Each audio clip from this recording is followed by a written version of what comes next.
It was good, Jazz fans. Hopefully, everybody can hear me. Right now, it's just me solo, but here upcoming, Josh Roberts and Mark from Twitter will be joining me, and we're going to be going over the NBA draft. Guys, it's finally here. Holy cow!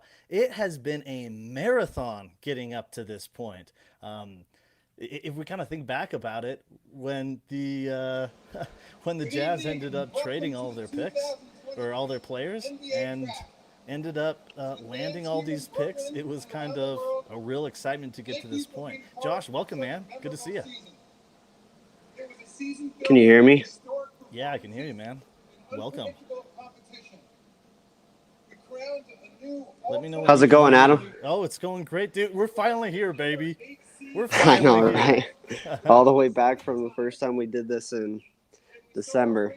Yeah, that's right. Yeah, we've done months of preview podcasts, talking on Twitter for months now, and even when those that lottery night hit, combine, all these different pivot points up to this point, and we're now here. Commissioner given the opening address for us to get going. Man, it is so exciting. I'm So, nervous. any quick predictions for me, Josh? Um, I'm really hoping that the Jazz make a trade with Detroit at 5. Yep. I don't know if I have Yep. any predictions. I mean, everybody's been reading what's going on online, social media all day long in terms of what's out there, but that's what my hope is. Others have predicted that the Jazz are going to kind of throw curveball at us. I would be fine with that too. Maybe something a little bit unexpected that we haven't hashed out, but I have no idea what to expect, honestly. Yeah, the last 24, 48 hours have been just the craziest thing, back and forth with 2 and 3, Scoot and Brandon, and then just this crazy shuffle from Cam, Jarris, Hendricks, Anthony Black, Kobe Buffkin. Is he going 8? It's crazy stuff, man. Yeah, I'm really excited to see what's smoke and what's real. And so I'm ready to get to the picks here.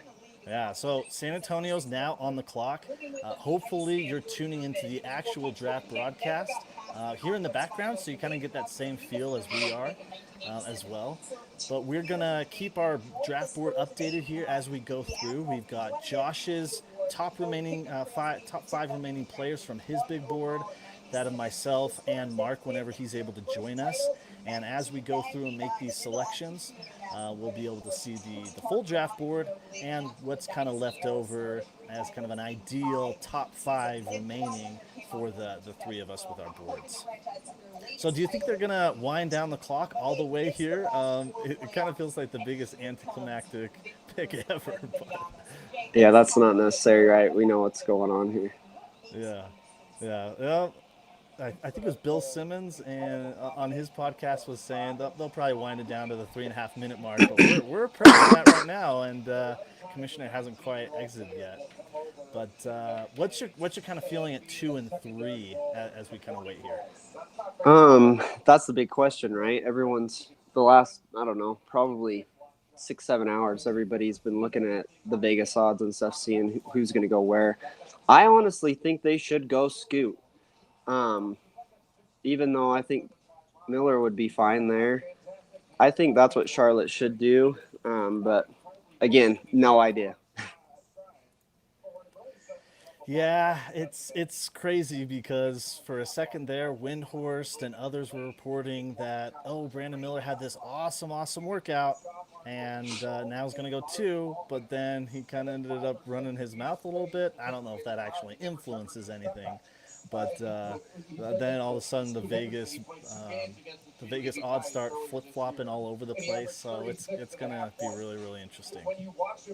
Yeah, I thought originally they said that Scoot had a better workout, and Miller wasn't as intense as what I thought I was reading. But Yeah. it sounds like they brought them both back again, and Miller had a great workout. But I don't know, man. I mean, it's a coin toss. I don't know what they're gonna be able to decide with those workouts at this point. It's just they got to figure out who they're going to go with, and it's hard, right? Nobody has a crystal ball. Nobody knows who's going to turn out to be the better player. But Yeah. I would lean Scoot in that regard. But Well, and what's so I don't interesting, think you go wrong with Brandon either. I observed you and a handful of others, and I tried to adopt this a little myself. Towards the last couple days, ended up just kind of stopping our boards and trying not to be too reactionary to all of this crazy news. And it was frankly smart given everything that kind of transpired. But it is a little wild to me, thinking back about it, that teams could still be this up in the air or perceived to be this up in the air, hours ahead of the draft. Right. I think it's all smoke. That's been the most frustrating thing with me and all the Cam stuff is like, and you know that I've loved Cam. I jumped on here very first time. I was so high on Cam back in November and December, and I think people finally started getting on board with Cam, and he was pretty much top 5 consensus within the last month or so. And now we're hearing all this stuff that, oh, his medicals are coming out poor, and he's falling down boards, and the Jazz don't like him, and blah, blah, blah. And I'm just like, this is just smoke, man. Like, we need to just get the draft going. Like, he's a freak. I think he's going to be awesome in the league. People are just saying whatever at this point, and so we got to have him make the picks. Well, there's kind of an interesting development going on here. The pick is in, so says the video board on the draft broadcast. But Victor Wembanyama, his family, everybody's kind of looking around, going, what's kind of up here? It's some pretty interesting stuff, frankly, that one of the more obvious picks that you've had in 2 decades, and everybody's kind of here on pins and needles wondering what's going on. Danny must have traded for the pick. That's what's taking so long, Adam. Oh, man. You know what? I don't even know if I could handle it. Oh, man. So they were probably just running Victor, a lot of questions to him during this draft process as he kind of went on this media circuit. Frankly, he's interviewing with all these people, doing like the Old Man and the Three podcast, all that kind of stuff. They're ending up asking him, "Oh, do you need to bulk up?" And he's saying, "Why bulk up? I think people need to bulk down or skinny up." I think he said. What are your kind of thoughts about Victor as he kind of came over, started doing all these media circuits and kind of interviewing? I feel like for a lot of people, this is kind of their first introduction into kind of his personality and interviewing style. Yeah, I think it's been awesome. The stuff with JJ Redick was really good. I mean, somebody tweeted out on Twitter, they're like, who have you seen that has stayed skinny that hasn't worked out in the league? And I was like, that's true. I mean, you look at KD, you look at Ingram, and like you look at these guys, and it's like they bulked up some, but it's like they're not big dudes, right?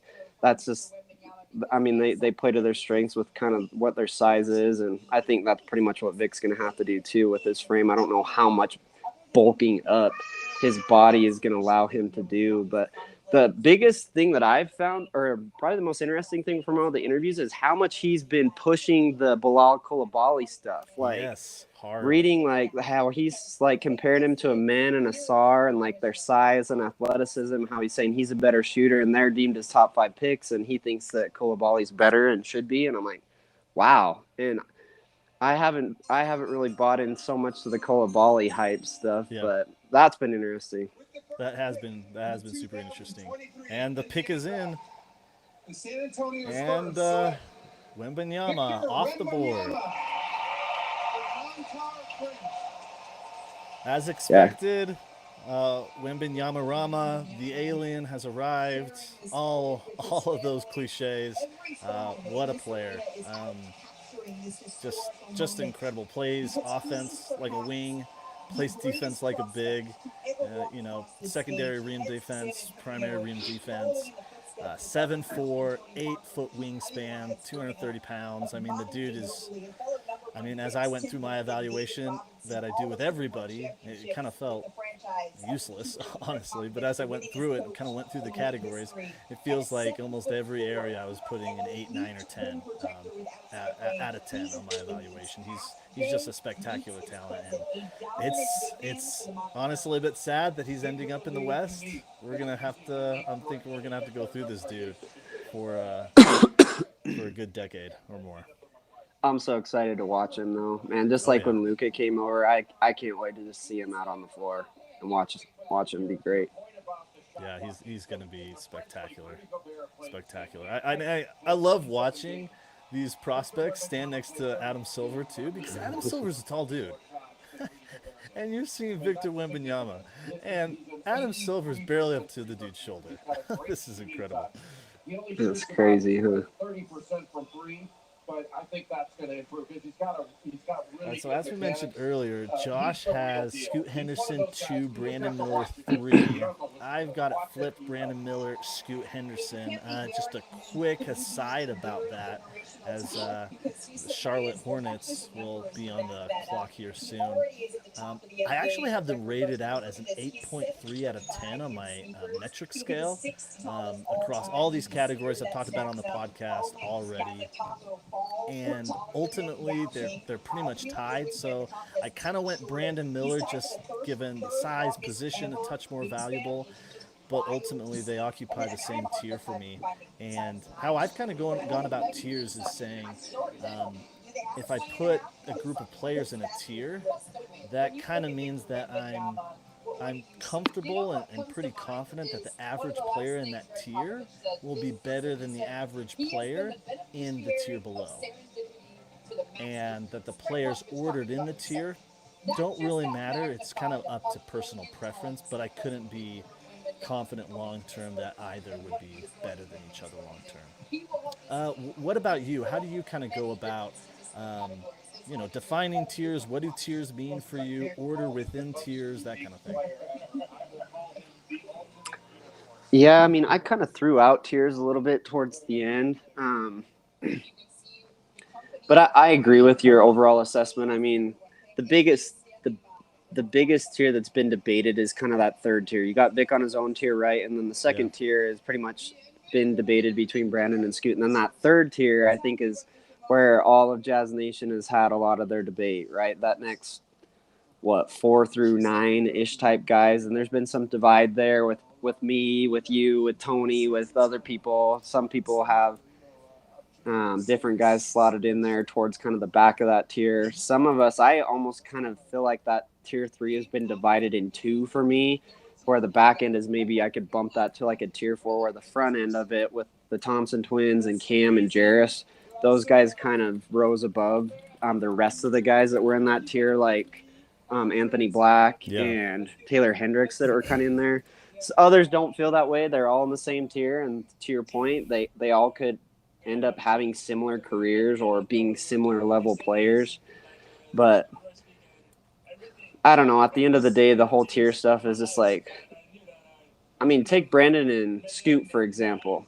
I think I don't think it's super likely that, like, in terms of going forward, that they stay in the same tiers. I think there's going to be Hmm. some separation. Like Brandon or Scoot's probably going to be able to separate themselves. Maybe one guy ends up just being a solid role player for 15 years in the league. Maybe one of them is a 4 or 5 time All-Star, All-NBA guy. I wouldn't say which one because I don't crystal ball. I don't know, but kind of the same thing with the next tier, that tier 3, especially where it's bigger. I just feel like the outcomes are so wide.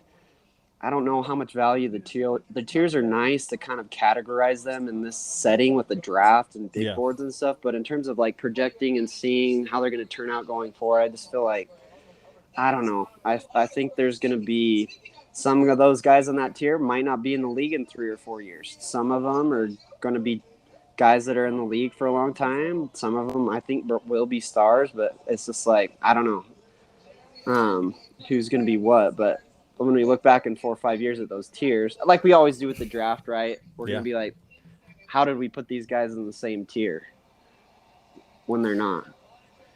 Yeah, yeah. Ultimately, I kind of think of as soon as they're drafted, throw away the tiers because, as you said, probability wise, these guys are going to go off in all sorts of different directions Yeah. as far as their career kind of turning out. And just kind of watching this broadcast, Victor Wembanyama getting super emotional. One of the things that has become abundantly clear over this year, and to many others a lot sooner, is that this dude cares so much about the sport, about making this dream a reality. That's why he went to Metropolitans '92. It was perfectly crafted to get him to the NBA, and so seeing him get emotional, see his family kind of supporting him, it's pretty cool because as Bill Simmons and others have kind of pointed out, not every big man, not every person who is tall and been successful at this game is passionate about the sport. But I think he comes off as very passionate and very invested, just at a personal level. So it is pretty cool. And seeing the Victor Wembanyama tattoo and haircut for this dude with the Spurs is weird. No, I agree. That's absolutely what you want to see is people that care. And like I said, you hope he can stay healthy. You hope he can be great. Yeah. Yep, Charlotte's on the clock now. Per the broadcast, the pick is in, which means we'll wait another 5 minutes or so to get the actual result. But Yeah, it's hard not to look at social media and see. I'm trying to like not like cheat, but at the same time see if there's any trades or anything going on. yeah, yeah, it's Here really it tough is.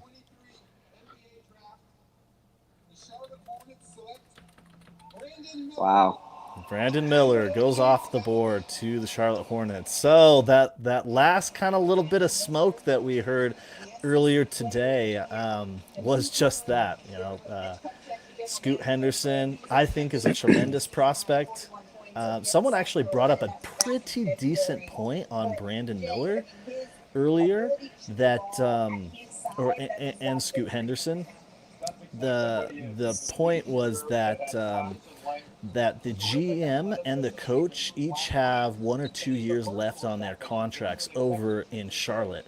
And so it could very well be that Brandon Miller was the more obvious and seamless fit, the one that could more likely translate to immediate success, and that could have influenced the messages that Nick Kupchak and Steve Clifford were kind of giving the ensemble who was evaluating these players and kind of trying to influence towards Brandon Miller. Don't know that for sure, but that was an interesting theory that I was exposed to. Maybe. Now I feel like things get really interesting because I feel like with Scoot, the obvious choice at 3 now, I think teams are going to be more interested to send a package to Portland, whether that's Yeah. for Scoot, whether that's for Dame. I don't know if they necessarily would have had the same draw with Brandon Miller to make a trade there, but it'll be interesting to see if anything happens here. Yeah, especially New Orleans. They've made it pretty public their infatuation with Scoot Henderson. It was always a little. They were talking to both the Hornets and the Blazers. Reported that neither were really interested in moving off their pick. But now that Scoot Henderson is available here at 3, and we know that Portland has a big motivation to surround immediate productive talent with Damian Lillard, I kind of wonder if the New Orleans right now is just throwing a haymaker offer, their best offer right at Portland, see if they can't catch them in kind of an emotional time. What do you think they should do, Adam? Do you think they should make a package and move away from Dame and rebuild with this great pick, or do you think they should package the pick and try and surround Dame with talent, like with Ingram or Zion or something like that? Yeah, personally for me, I do think it's probably time to move off of Damian Lillard. I think at this point he came off a really good year, even though there was some load management and hey, Dame, we kind of want you to sit. Even though there was some of that, he had a fantastic year. I think his value is super high around the league right now, despite his super high contract.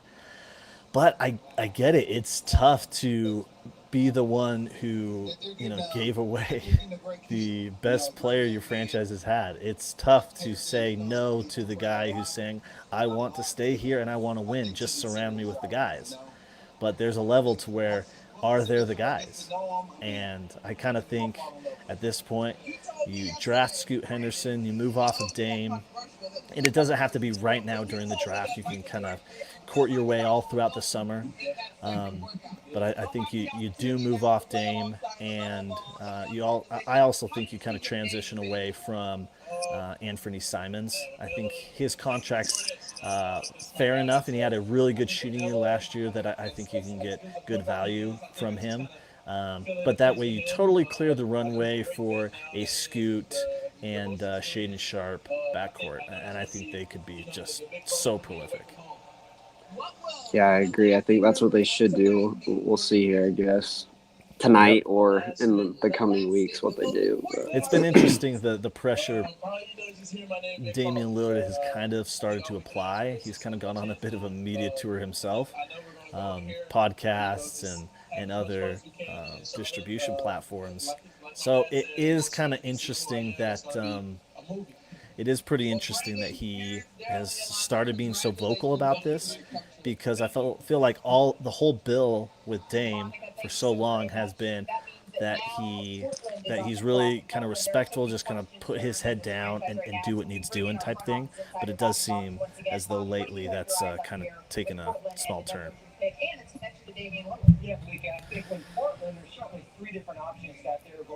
So Portland's pick is reportedly in on the broadcast right now. Bobby Marks of ESPN is kind of going through some of the various options that we just kind of broke down for the Portland Trailblazers. It's really kind of an interesting situation that they're in front of. Really, I think most people have kind of identified that the draft kind of starts at 4 or 5, probably 5, given that all the reports are suggesting that Amen Thompson is going to be going at 4.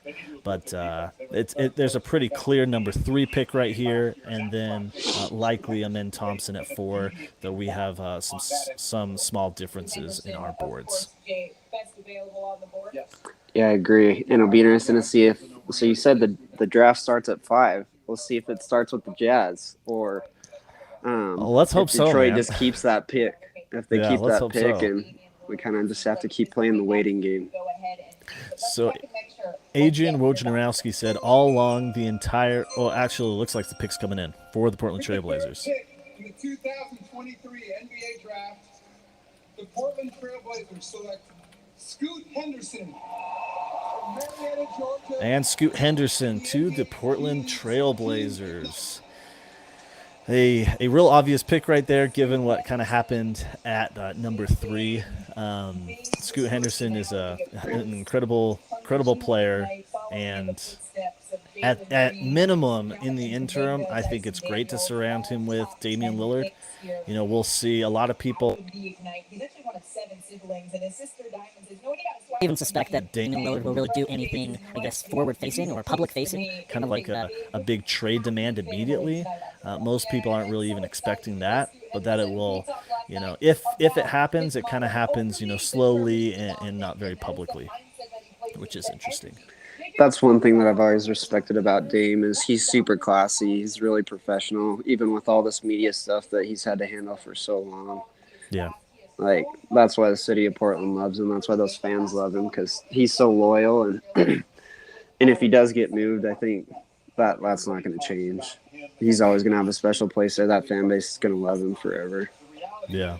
Yeah, and it's a I mean, us here in Utah, especially us up in Weber County, who have been around Weber State, have a very small portion of that. We can totally understand Portland's love and infatuation for him, and how it's reciprocated even to his alma mater. It's really impressive. Really quick, back to Brandon Miller. Adrian Wojnarowski tweeted, "All along, the entire Charlotte Hornets organization has been all in on Brandon Miller. Ownership, front office, scouts, coaches. They see him as a perennial future all-star player." So yeah, it's really interesting that they're so in on Brandon Miller. I'm really fascinated to see if this turns into a Bagley, Trae Young, Luka Doncic type situation where the better player was the obvious one all along, and yeah, that's kind of the vibe that I'm getting here with Scoot and Miller, but it's going to be, like I said, really fascinating to kind of see how their careers pan out, what happens going forward. Yeah, usually this discussion of best player available or fit, I think at this stage in the draft, it's all about best player available, just because that's what can scale. And when you're dealing with these level of prospects, that's what you want. Later on in the draft, I do think that there's opportunities where a certain player gets on a specific team and they just can or cannot shine, and Like Jimmer. yeah. Like Jimmer ends up in a wrong situation. Laurie Markkinen ends up in a poor situation. Takes a little while to develop. But then you see someone like Desmond Bain, fills a perfect need for what Great Memphis fit. wanted, and ended up and the team really kind of thrust him with a lot of responsibility, and that he was able to handle. So it is really interesting how later on I think fit plays more of a role than here at the start of the draft. Yeah, to your best player available point, it's funny because looking up here, Jay Billis's best available is Cam Whitmore. So I'm interested to see Yeah, it is interesting. how close his board or his preference end up being, or if all the smoke that we heard about medicals and stuff, if Cam's going to slide here. So it'll be really telling because either he's going to go 4 or 5, or if he doesn't, supposedly he's going to fall. So we'll see here. Yeah. So who you got up next? You've got the Thompson twins leading with Asor Thompson on your big board. I actually have Jarris Walker, Cam Whitmore up next, and then Mark, who hopefully will join us a little bit later, has Amen and then Asor Thompson. So all reports all today were Amen Thompson to Houston. So what are you thinking about that fit? So I like it if Harden doesn't come to Houston. If Harden, and it sounds like recently this week, it sounds like he's going to resign with Philly. I never really understood the whole leaving Philly, going back to Houston with the team that they have in place right now with Harden. That has never made any sense to me. Yeah. So as long as Harden stays in Philly, I love the fit with Asar. He's their point guard. He put the ball in his hands. I mean, Jalen Green, it might be a weird fit there with him where he's kind of a combo guard, but it might.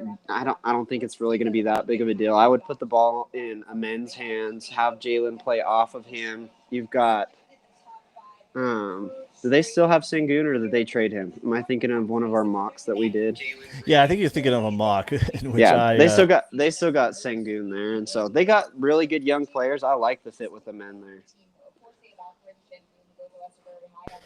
Yeah, I like the fit with Green. I think it's good for Green to have the ball less, frankly.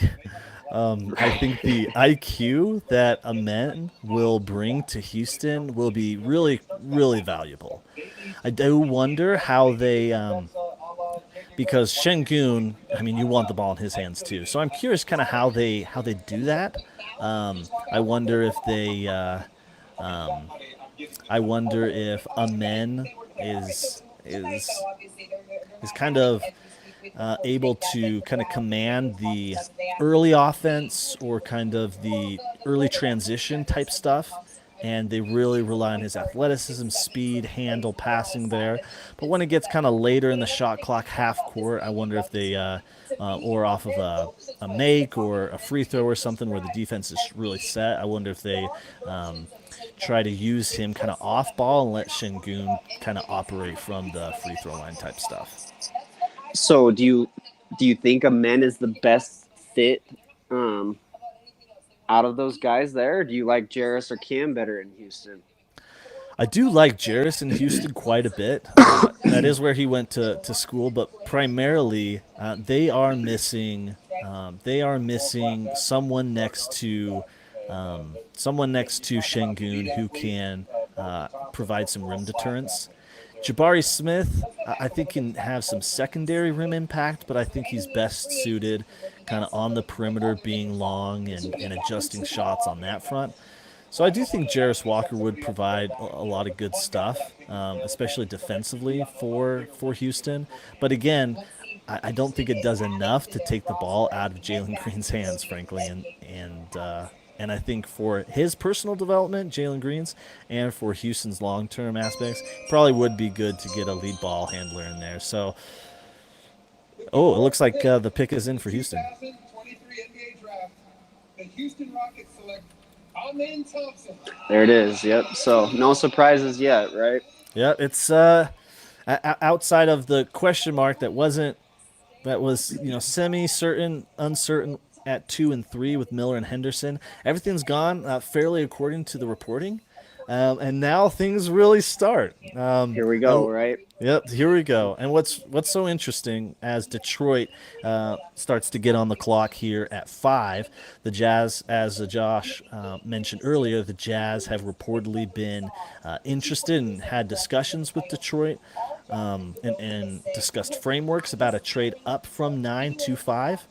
With the intent of either selecting Jarris Walker, Asor Thompson, or some reports say Anthony Black, some reports say Cam Whitmore. What's interesting about that one is that we've learned in previous situations that what happens exactly tonight in this moment isn't a one and done perfectly. Yeah, meaning that we could see plenty of movement after this draft night as things kind of unfold in the off season. True. And after, especially after the immediate pick, I kind of famously was very, very disappointed when the Jazz selected, or when Denver selected Donovan Mitchell at 13th in the 2017 draft. I was very upset. Only to, what was it, 45 seconds later, maybe a minute, it was reported the Jazz had traded for that spot, and then I was as happy as a clam. So, it's really going to be interesting to see if now or later or never, a trade of some sort kind of happens. Yeah, that's always the fun thing about the draft is you almost can't even, say that nothing happens and we wait till 9 and the Jazz pick somebody we love at 9. Yeah. You almost can't even celebrate the pick, right? Because you don't know, within the next 5, 10, 15, whatever minutes that they announce a trade, and you're excited that the Jazz drafted that guy, but he's not even going to be on your team. So that's always hard to kind of gauge and I don't know, figure out how to react because there's still a lot of uncertainty even after these picks are in. Yeah. So I guess we'll see. Yeah. But 5 here is really the start of where we can start talking strategy, not only for the Jazz, but where other teams are kind of going as well with it. For Detroit, what do you kind of think about their needs, the current roster construction that they have, where they might want to be going here? Yeah, so I was just looking at Twitter, and one of their beat reporters was saying that they're targeting Asar with this pick. Okay. And you know my feelings about Asar. Yes. I've been very high. I love Asar. I think he's the better defender of the twin brothers. I think he's the better shooter. I would love to have him in Utah. I think Asar would fit great in between Jaden Ivey and Cade Cunningham in Detroit. I mean, the nice thing about Asar is he's played next to a elite, amazing ball and hand player in his brother, and so I think he transitions perfectly next to Cade, and Jaden Ivey can play off of those guys really well. I wonder, as others have mentioned, if ideally his best spot is more of a point guard, more of a ball and hand guy, because then that takes a little bit more pressure off him in terms of having to develop his shot, having to be a good to an average shooter, like in a men's case where people aren't worried about that as much because he's a ball in hand guy. And so I wonder if that potentially that's kind of where he reaches his ceiling. But if he can develop a little bit, his jumper, I think it's a great fit there with Detroit. But I think Detroit's in a good spot. I mean, all these guys are going to be good fits at this point. I think Cam is a great fit with them. I think Jarris is a great fit in Detroit. They honestly could pick any of those 3 guys. And I think move forward with them and be happy. Yeah, I think the one that super likely, but Amen sliding to Orlando would have been a tough fit. That was the one fit that didn't quite make sense in this range just because Orlando already is devoid of shooting, and they already like Franz Wagner and Paolo Banchero to have the ball. And then you got several point guards who can't shoot and want the ball too. And so that just would have made things tough. But if Asar slides to Orlando, if Orlando goes with Taylor Hendricks, hopefully, or any of these kind of permutations, I think it'll work out pretty well for each of them. So it looks like the pick is in for Detroit, just waiting on it now. Asar congratulating his brother Amen on the pick. Pretty awesome. How cool would that be if they went back-to-back? It would be cool. I mean, they've been mocked back-to-back for I mean, really up until maybe 2 months ago, they started kind of seeing some separation sometimes. But it feels like for most of the time this draft class has actually been talked about. Feels like they've always gone back to back. Early, I thought that was just kind of out of laziness, but And I don't feel like it's been talked enough. I feel like that's rare. I mean, I know we've had like a bunch of sets of twins in the league, but I don't think they've any of them ever gone back to back. yeah, I feel like there's always kind of been a consensus best player among them. And I know theoretically we've kind of had that in a men, but based upon their mocks, that hasn't been the case. Yeah. With the fifth pick in the 2023 NBA draft, the Detroit Pistons select Asar Thompson. Yep, there it is. Yep, there he goes, back to back. Way to go, these two. That's Way to pretty go, cool. these two. Yeah, that's very cool. It would have been kind of cool to see them both in the same conference, so that they would have faced off against each other a lot. When the Markeith Morris brothers were selected, I believe they went to different conferences too, but then ended up on the same team in Phoenix. So, but yeah, they're gonna be fantastic. They're gonna be such fun players. Now we just gotta wait for the next 10 or 15 minutes for when they announce the Jazz just traded, and we have actually gotten Asar, not Detroit. Yep. I would be so pleased with that. Come on, man. I had him ranked 6th on my board, but again, those rankings in that tier 3 that start with Walker at 4 and then Hendricks at 10, that set of 6 players for me was ordered based on preference. Empirical preference that's pretty subjective on my part as honestly an amateur draft analyst, but you get any of those, I'm gonna be pretty pleased, and especially if you get someone from that top half, Walker, Whitmore, or Asor. Oh man, I'm just gonna be so happy. Any of those guys are just gonna fit so well with the Jazz. Agreed. And so now we got another interesting injunction. Does Orlando take Anthony Black? Do they way overshoot and take Grady Dick here? Or do they do they take best player available and the 2 guys that we love in Jarris or Cam? Yeah. So here's see. one of the so our good friend Jazz Jargon Spencer on Twitter kind of had a question earlier. I think it was yesterday. What is kind of like your surprise pick that nobody's been mocking? And one of them that I suggested was Kobe Buffkin 6 to Orlando. Ooh. Totally solves all of the problems of somebody who you want to shoot, you want to defend, but does it actually need the ball all the time? And then they end up cleaning up with Grady Dick at 11. I think that makes a lot of sense for Orlando. We've been hearing top 8 buzz for Kobe. That was one interesting one that I had kind of thought about. Might be too early. Might be a bit controversial, but I think there's some sense there. I agree with you. I think it is too early too, but it does make a lot of sense. It would be really interesting to see.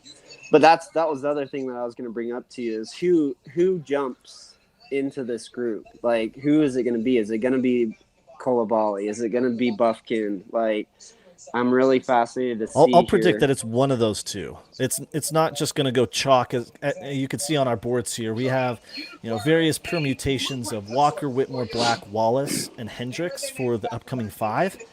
And I don't think it's going to be that in some order. I think either Kobe or Bilal jump into this group. I think so too. But that's also going to be good if we didn't trade up with Detroit because somebody's going to fall, right? Yeah. But then I have to brace myself. I can keep myself composed on camera, but if Cam is there and we don't take him, I might not keep myself composed. Flip. I might put my fist through this iPad. Yeah, I would be devastated. I think we were talking about it with a handful of people of how that at that point, given that those medicals came out 2 days before the draft, and then suddenly the day before the draft, it's no big deal anymore, and all that. Like, if he slides to 9, I will be livid if we don't select him. And I'm hoping that all this master plan is Danny. It's all coming Yep. from Danny Ainge, Justin Zanuck, all the smoke about Cam. And Yep, that's he's been how in the how we kitchen, burning all sorts of stuff, creating all sorts of smoke, flooding this place. Yep, Yeah, he's the one that's hoping for making it. up all the medical nonsense and stuff. So Yeah. we'll see here. Yeah. So it looks like the pick is in for Orlando, just waiting for the commissioner to come out and share. A lot of talk about. I mean, we've had a lot of talk about Charlotte, Portland maybe being open to trades. At one point, Houston was interested in trading. Detroit was a popular trade candidate. Orlando has these two picks. There was thought that they might try to trade up for Scoot. So far, been pretty uneventful. And here's the commissioner.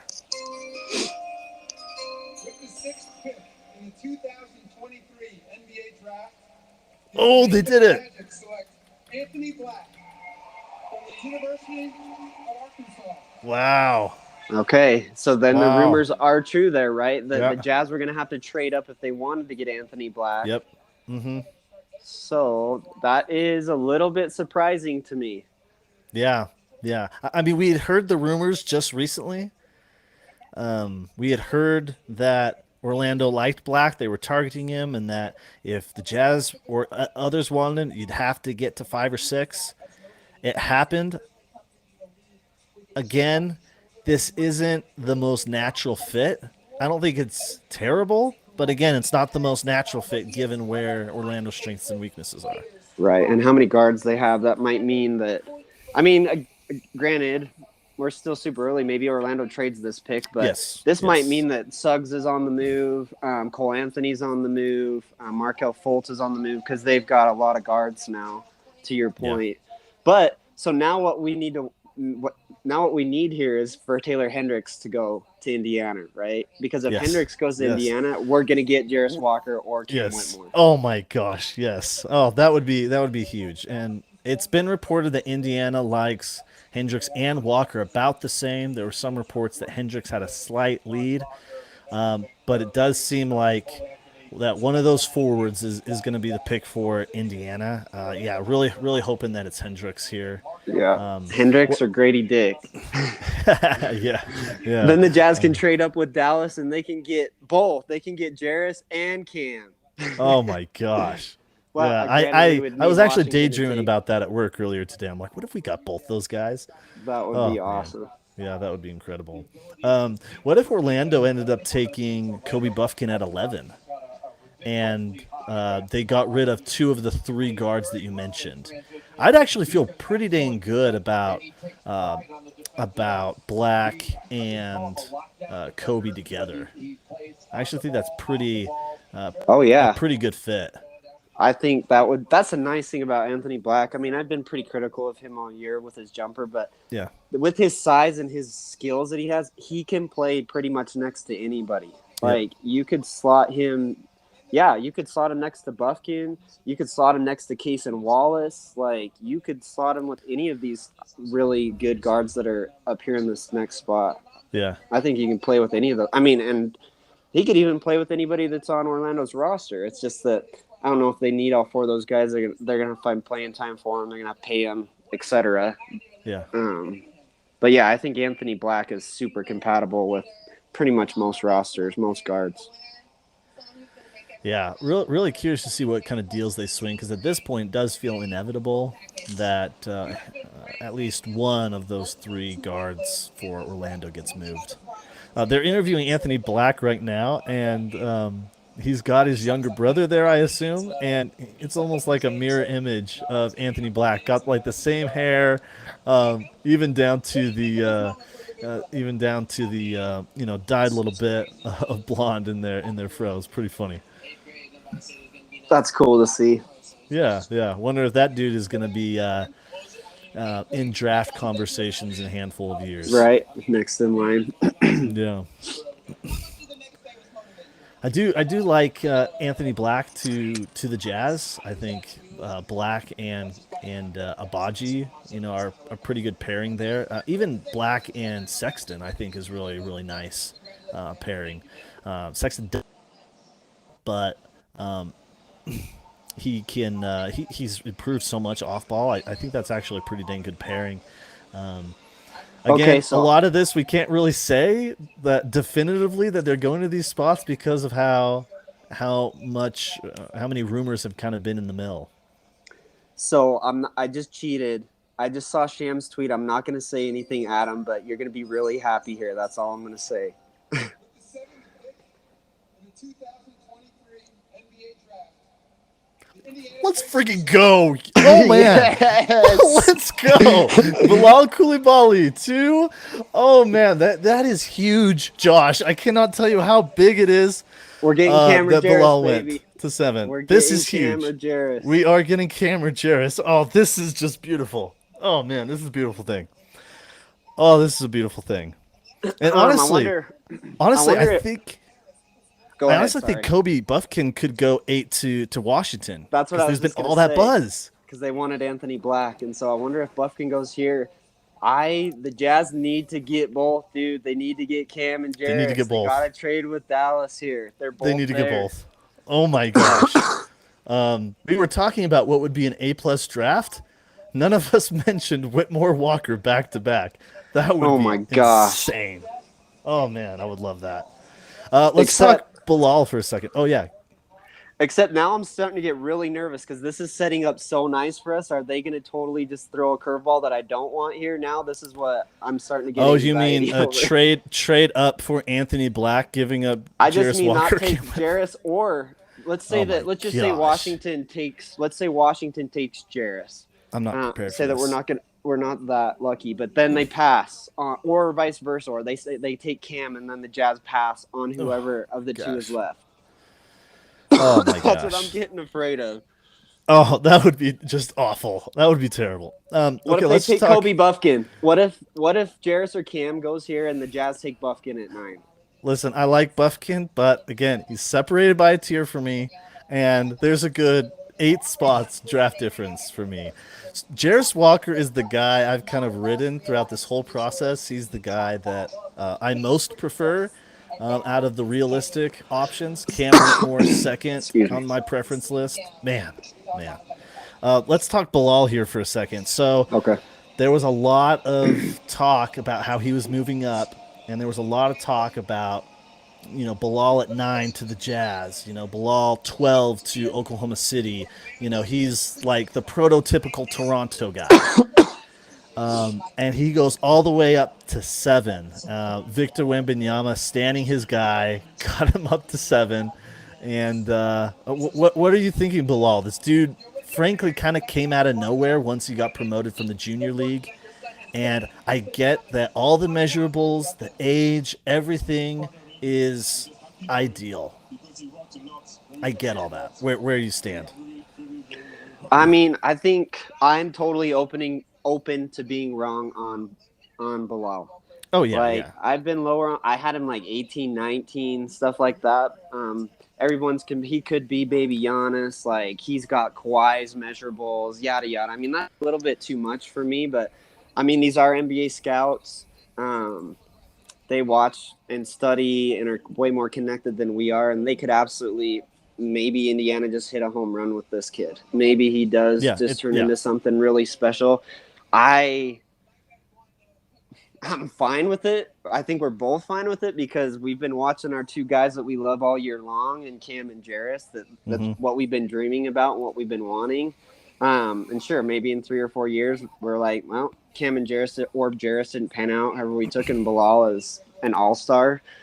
But I just... Oh, That's the so much Pacers are crystal balling. the Pacers are trading back with Washington, trading 1 pick back. Okay, so that's fine, right? Because that doesn't affect anything here. So they wanted him. Wow, the Wizards get Bilal. Yeah, the Wizards wanted him. Looks like the Pacers get a little bit of value back. I was Did stoked you hear what about they this. get back? I didn't quite hear it from Woj. We'll have to keep a pulse on Twitter. But I was really stoked about this outcome because I didn't believe that Washington had any interest in Jarris Walker. And I haven't really heard a ton of Cam Whitmore buzz to Washington either. But now if Indiana is really selecting 8, I think they have a lot of interest in Jarris Walker, so this will be pretty interesting kind of wrinkle here. Don't quite have the details yet. Have you heard from from Woj? Dang it! I just saw who the pick is, so I saw that. Let me see. I'm not gonna say anything again. We're gonna keep this way.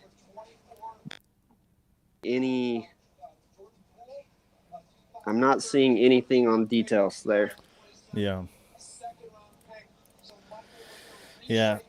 Oh, I'm so nervous for the Jazz pick, man. Oh, are they going to screw this up? I've got a bad feeling they're going to screw this up, Adam. Man, yeah, jeez. Oh, man. This is why we live stream stuff, because, oh, my gosh. I can't imagine sitting here all by myself doing this crap. If the Jazz do not take the other dude that's available, I'm going to be upset. Mm-hmm. I'm going to be furious. Okay, here's the pick.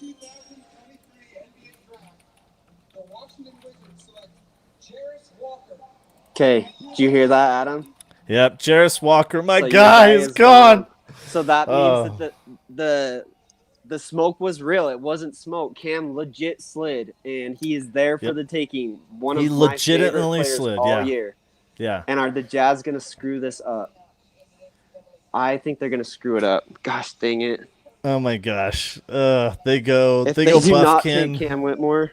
They go Buffkin, they go Wallace. Not saying that those won't turn out to be good players, but man, I think that there is a prospect with the ideal ceiling here, and it is Cam Whitmore. He plays the position. He's got the skills on both sides of the ball. He's the athletic profile that you want in a superstar. He has the pedigree all the way back in high school and in the recruiting class to college. He's got all the makings of that guy. Man, I love Jarris Walker, but I will be more than fine. So happy if the Jazz just make the right choice here. They have to. It's obvious.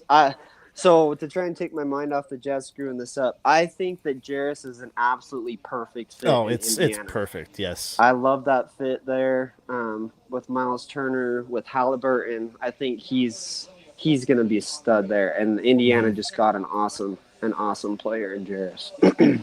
Yeah, I think he is everything that they hoped the Miles Turner and Domantas Sabonis pairing kind of would have worked out. But Domantas Sabonis, he just wouldn't shoot from further out. He needed the ball a lot, and he wasn't defensive-minded. But Jarris Walker, he gives you a lot of the passing that Sabonis was able to provide. He can shoot and is more interested, I think, in shooting, especially from the corner, than Sabonis was. And he provides so much more defensive capabilities. Not just rim deterrence, but he can also switch and really attack closeouts and recover pretty nicely. Yeah, I think it's an excellent fit. This was the team, the Indiana Pacers, who worried me this whole time about taking my guy, and I legit thought we had him. Darn it. But all will be forgiven if the Jazz here at number 9 do what they're supposed to. So intriguing. Oh man. What's the scuttlebutt, Josh? It's not good.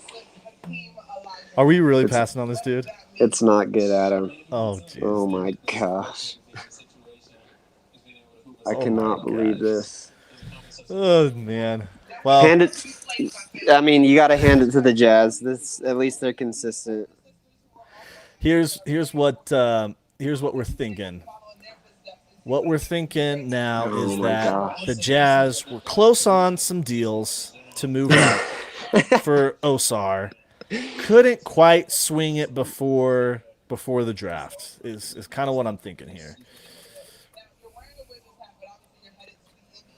Oh man, now that's looks like the pick is in for the Jazz again. Pretty obvious where we want to go here. Cam Whitmore, 6 on Josh's board, 5 on mine. Mark, his 6th. But then there's other guys. Taylor Hendricks, Cason Wallace are the next couple of guys up here. There is a bit of a pick gap here. and I should clarify that Cason Wallace and Taylor Hendricks, they're still in this tier with Cam Whitmore for me. They're just far down on the preference list. Because I think right now the biggest thing we need is we need star potential, and that's most closely associated with self-creation. And Hendricks and Wallace haven't demonstrated self-creation to the extent that you'd be confident in them having the star upside. But they do have strengths, each of them. And I can't say confidently that long term, after their rookie season, that Cam Whitmore is any better than Wallace or Hendricks, or vice versa. I can't say confidently that that wouldn't be possible. But given this is right now, oh man, I want Whitmore to the Jazz via trade, because it's not going to happen right now. Yep, we got to get. I mean, I guess there's still hope. So theoretically, yeah, there's still hope. But theoretically, if what happens, like we fear, that he continues to slide, where does he bottom out? Where's Cam bottoming out here? I don't know, man. I mean, he shouldn't be sliding. Period. He's best player available. Like every team now at this point. I would, if I was us, I would be jumping for joy. I mean, they technically tried to tank right at the end, and in my opinion, they could be getting the third or fourth best player in this draft at 10. Gosh, yeah. And so my nightmare is that he falls to Oklahoma City at 12. Oh my god! Of course, that would be our luck. The Spurs win the lottery; they get Wembanyama, and Oklahoma City gets Cam clear down at 12. Oh my gosh, jeez Louise! Oh man, this is wild stuff. Wild stuff, everybody. And it's a Taco Bell commercial, so the Jazz are going to make their pick now. I'm thinking. I gotta just stay off my phone at this point. This is. Yeah, I've tried to just stay away. I gotta stay away. So looking here at the YouTube chat, it looks like, I mean, everybody's saying Cam Whitmore or Taylor Hendricks, basically. Those feel most natural. I think Cason Wallace is a fairly good bet to slide. I would love if he slid to 16. I would be ecstatic if he slid to 16. That'd be fantastic value for the Jazz. And they need a point guard. I mean, at least up to this point, Asar is off the table. Yeah. Anthony Black's off the table, barring trades, right? And so, unless you're not a Cason Wallace fan and you absolutely love Kobe Buffkin and think that he's your point guard of the future, I guess there's an argument to be made there. But either guy's going to be great value at 16. Yeah. Honestly, any of those point guards, at least one of those point guards should be available at 16. Curious about the Keontae George. We're seeing him on your board at 12. He's your fifth top remaining player.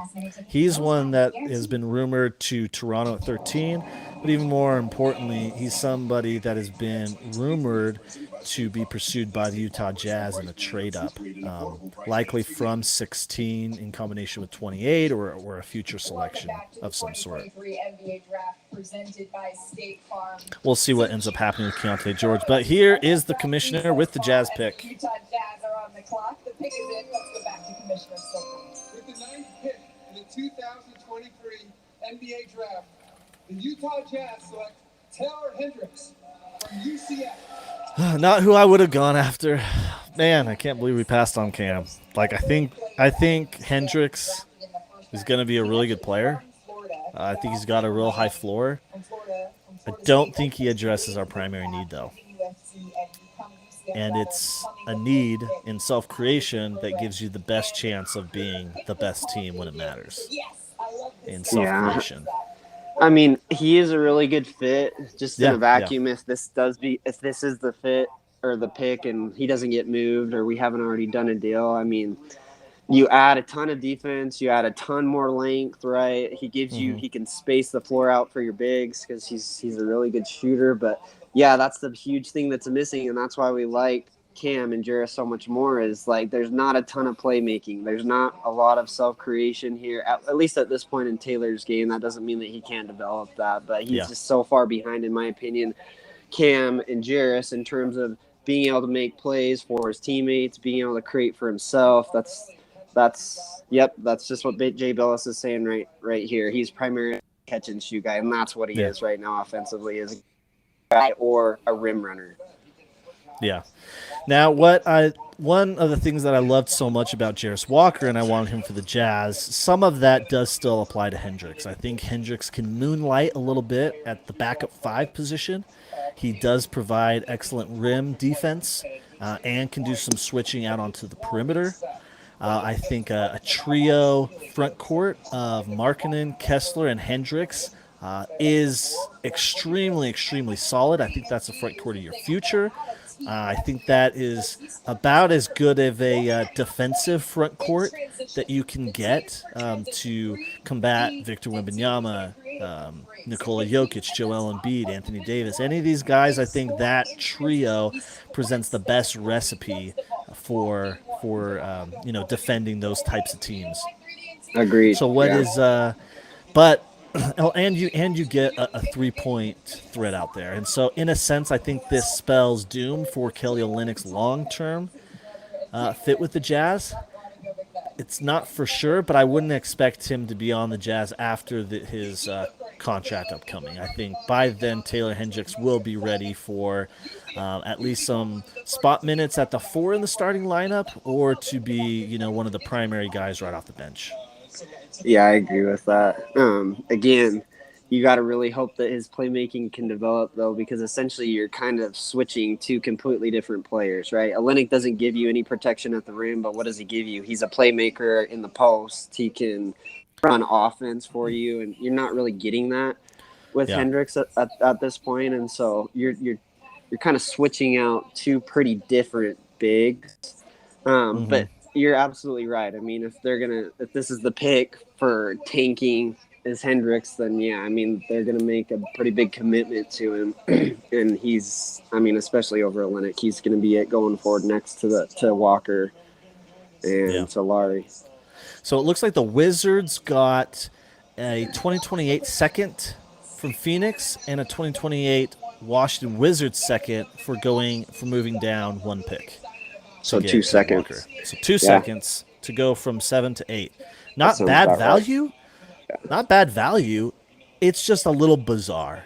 Yeah, I agree. It's just a little bizarre from both standpoints. Clearly, Indiana wasn't picking Coulibaly, at least from a Wizards standpoint. If you're in those conversations, you know that the Wizards, you know that Indiana isn't picking Coulibaly. You know that they're going after Jarace Walker or Taylor Hendricks. So it's bizarre to me that they would give up those 2 seconds. Now they have just seconds for days, but I don't know. It seems bizarre that they would. It is kind of weird trade in that light. You're right. And I'm really gonna hold it against them for the rest of my life, probably, for giving me hope for Jarace Walker at 9 to the Jazz. Oh man. So, are you hearing this? They just made a trade. Oklahoma City is trading with Dallas, and I think Dallas is going to pick. Or I guess I won't say the pick, but there's been a trade. Oklahoma City's moving up to 10 and taking Dallas's pick. Yeah, and it looks like Dallas is sending Davis Bertans. So they get off of Bertans' contract, sending him to Oklahoma City, and it costs them basically 2 spots in the draft. That's actually better value than I thought that they would do. I thought they would have had to go back a lot further to get off of Bertans. That's pretty interesting. But yeah, now Dallas is more than set up to, now Oklahoma City is more than set up to snag Cam Whitmore. One interesting thing is if Cam fell to 11, would you like him with Orlando given their roster makeup now? I mean, best player available, I mean, you bet on that. But if you just think about fit and all that, like, That's an interesting one. They just added Anthony Black. Paolo Banchero loves having the ball. So does Franz Wagner. It's an interesting one. I mean, that would be, hilarious in a sense, but it still make me sick. Like, they literally passed on Cam at 6, and they could still get him at 11. Oh my gosh. Like, that's flipping insane. That would be terrible. But yeah. imagine if Oklahoma City or Dallas just traded back to 12 and they still get Cam. Like, this is getting absurd in my opinion. Like, any iteration at this point now is just insane. Whoever is going to get Cam, this is like, this is insane. Like, we really need to see what the medicals were when all of this crap comes out, because it's like, did they find the only thing that I can think of? Like, Cam had his finger thing and not a major injury. He didn't have any like ankle, knee stuff. Like, he's been working out for teams this whole draft process. My thought is that maybe they found like a heart problem or something more serious, like hadn't picked up on before and Cam didn't know about. Like, that would be the only thing that would make sense to me. Yeah, this is extremely, extremely reminiscent of Michael Porter Jr. handful of years ago and how far he slid. But it looks like Cason Wallace to the Orlando, Cason Wallace OKC. to OKC via Dallas's pick. Excuse me. One interesting thing here is that right before making that selection, the commissioner announced the trade that took place between Indiana and Washington, but he started by saying Indiana is trading. And my heart leapt for a half second, hoping, and then it turned out to be just the trade that we already knew about. So that's great.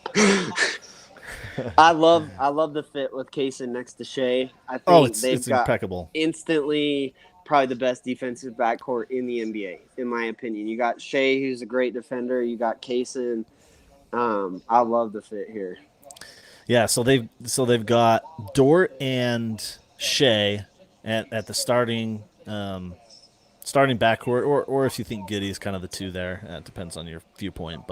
And then you got Cason Wallace, this guy with just an impeccable floor, backing them up. Oh my gosh, I just love that for them. So Cason didn't. That was a little bit of smoke because there was some smoke there that Cason was sliding. How far down is he going to go? And he's.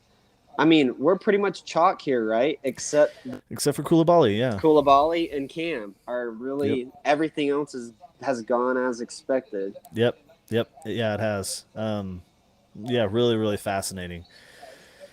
So, Dallas going back just 2 spots for getting off of Bertans' contract. I think that's a heck of a win. That's not only going to make things way easier to snag Irving, but I'm not sure what exceptions that they have available, if it's the mid-level or the taxpayer mid-level or something like that. But getting off of Bertans, long-term money, and freeing things up this season make it so much easier to grab Irving and then make a smaller free agent signing. Curious to see who they go after at 12 now too. So, sorry, I'm like an addict on crack. I can't stay off. The draft's getting really interesting here. The next pick, you were not. This is completely out of left field. It's starting, Adam. It's starting? Okay, baby. It's starting. It's starting. So, okay, but anyway, I don't want to get too much off of that because I hate to be that guy. I'm terrible. I'm sorry, but so now we'll keep it pure for the viewing audience. My only hope here is that Cam slides freaking 16 at this point, or the Jazz have got to trade up and get him at 13, 14 or whatever. This is the only hope that I have left. If they can get Hendricks and Cam, they're 100% redeemed in my eyes. Yeah, absolutely. So Orlando now on the clock at 11. We've got, outside of Cam Whitmore, you've got Bryce Sensabaugh. You're a bit higher than him than consensus, than Keontae George. I have Hood Schifino and Buffkin after Whitmore, as does Mark. Those guys clearly aren't going to Orlando, given what we know about their point guard situation and having just drafted Anthony Black. So just kind of looking at our boards, I think that Keontae George is one of the more popular ones here, though he may want the ball more than is kind of likely for them. But some of the other pure shooters that are out there, Grady Dick is a very popular one being mocked to Orlando. Jordan Hawkins is a pure shooter. Some of the other ones, Jet Howard is a popular guy, though he's mocked quite a bit later generally. Bryce Sensabaugh, excellent shooter, one of your favorites. He's mocked quite a bit later. Who are you thinking is probably the ideal? Because I think at this point they got the player they want, and now they're probably focused exclusively on fit. You're talking about Orlando. Yeah, I'm thinking so. I mean, Grady's been slotted here forever, right? Yeah. Like this. Oh, yeah. If it's chalk, if it would have been chalk, that's exactly who would go here. Mm-hmm. Again, I'm not going to spoil anything. The one spoiler here's the I'll commissioner. give. Yeah. Okay. Yep. This is Spencer Wixom's.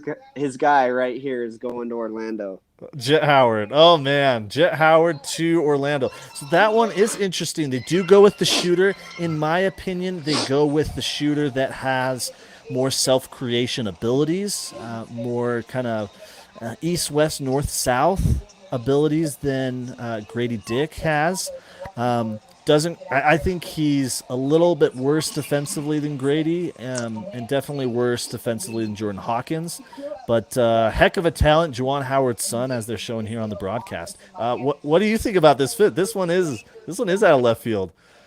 This to me, I don't know if the Cam Johnson pick by Phoenix is like a great comparison to this. I think you're right. Yeah. Jet is a little bit different than Cam coming out of college, but to me, this is a really risky pick. This could work out really well, and Orlando could look brilliant here. I feel like this one could burn them because I think Jet's defensive concerns are real. I don't know if I mean, granted, Grady had defensive concerns too, and so maybe they're like, you know what? We kind of see him as sixes, but Jet has more offensive tools than Grady does, so we're going to go with Jet here at this pick. Maybe that's kind of what they decided with the workouts, but I think it's a risky pick for Orlando because I'm kind of leaning towards this burning them a little bit. This one is really interesting. Like I think he's a great standstill shooter. I think he can also shoot off the dribble some too. Not as good as Jordan Hawkins, in my opinion. I don't think he's as good a standstill shooter purely as Grady Dick, but he's got all those offensive tools. And interesting. If you put him next to Anthony Black, kind of in this spot, it's an intriguing combo from a defensive standpoint. I think it leads you to be a little more susceptible than some of these other pure shooters would have been, especially Hawkins. I really, really like what Hawkins showed. His defensive habits I thought were sound, and it was mostly just because he was small that I thought people kind of got the best of him. But I think that translates to an average defender. I really do. Yeah, I agree. Position, at least. I think that was the you're right. The knock on Jordan was his frame is really frail and thin. He doesn't have a lot of strength. Excuse me, there's a lot of strength there, and so maybe there were some concerns. But I just feel like Jet has people always really are critical of Bryce on the defensive end, and I would maybe even venture to say that Jet has got even more work to do than Bryce does on that. So you're basically getting two polar opposite players of each other in AB and Jet. One can shoot, one can't, one can defend, one can't, and they're like the opposite of each other. Obviously different positions, but interesting. They are a big team now. Yeah. They're a big team. Anthony Black, Jet Howard, both plus size for their positions. Franz Wagner and Paolo Banchero were already big for their positions. Then you had Wendell Carter Jr., who wasn't the prototypical. Just excitement. What you doing here, Josh? Give me some hand signals? No, sorry. I'm just playing with my face. That sounds fine. I'm just listening to this interview. I think it's cool just to see Jet Howard up there. It is pretty cool. Juwan Howard up there. Juwan, yeah. It is pretty cool. Yeah, father-son duos are cool, especially when, their names you kind of recognize, the connection of, Jet playing for his dad there at Michigan. Really intriguing stuff. But yeah, Orlando's a really, really big team now, and and I'm really excited to watch them. They're going to be so intriguing. See if Paolo takes some leaps. See kind of how that Black and Jet pairing kind of works out. Do they have enough defense? That's going to be some interesting stuff. Yeah.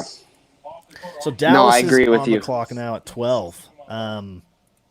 Most often we're seeing mocks suggesting that they are going Derek Lively the second out of Duke. He's been very, very popular mock to them.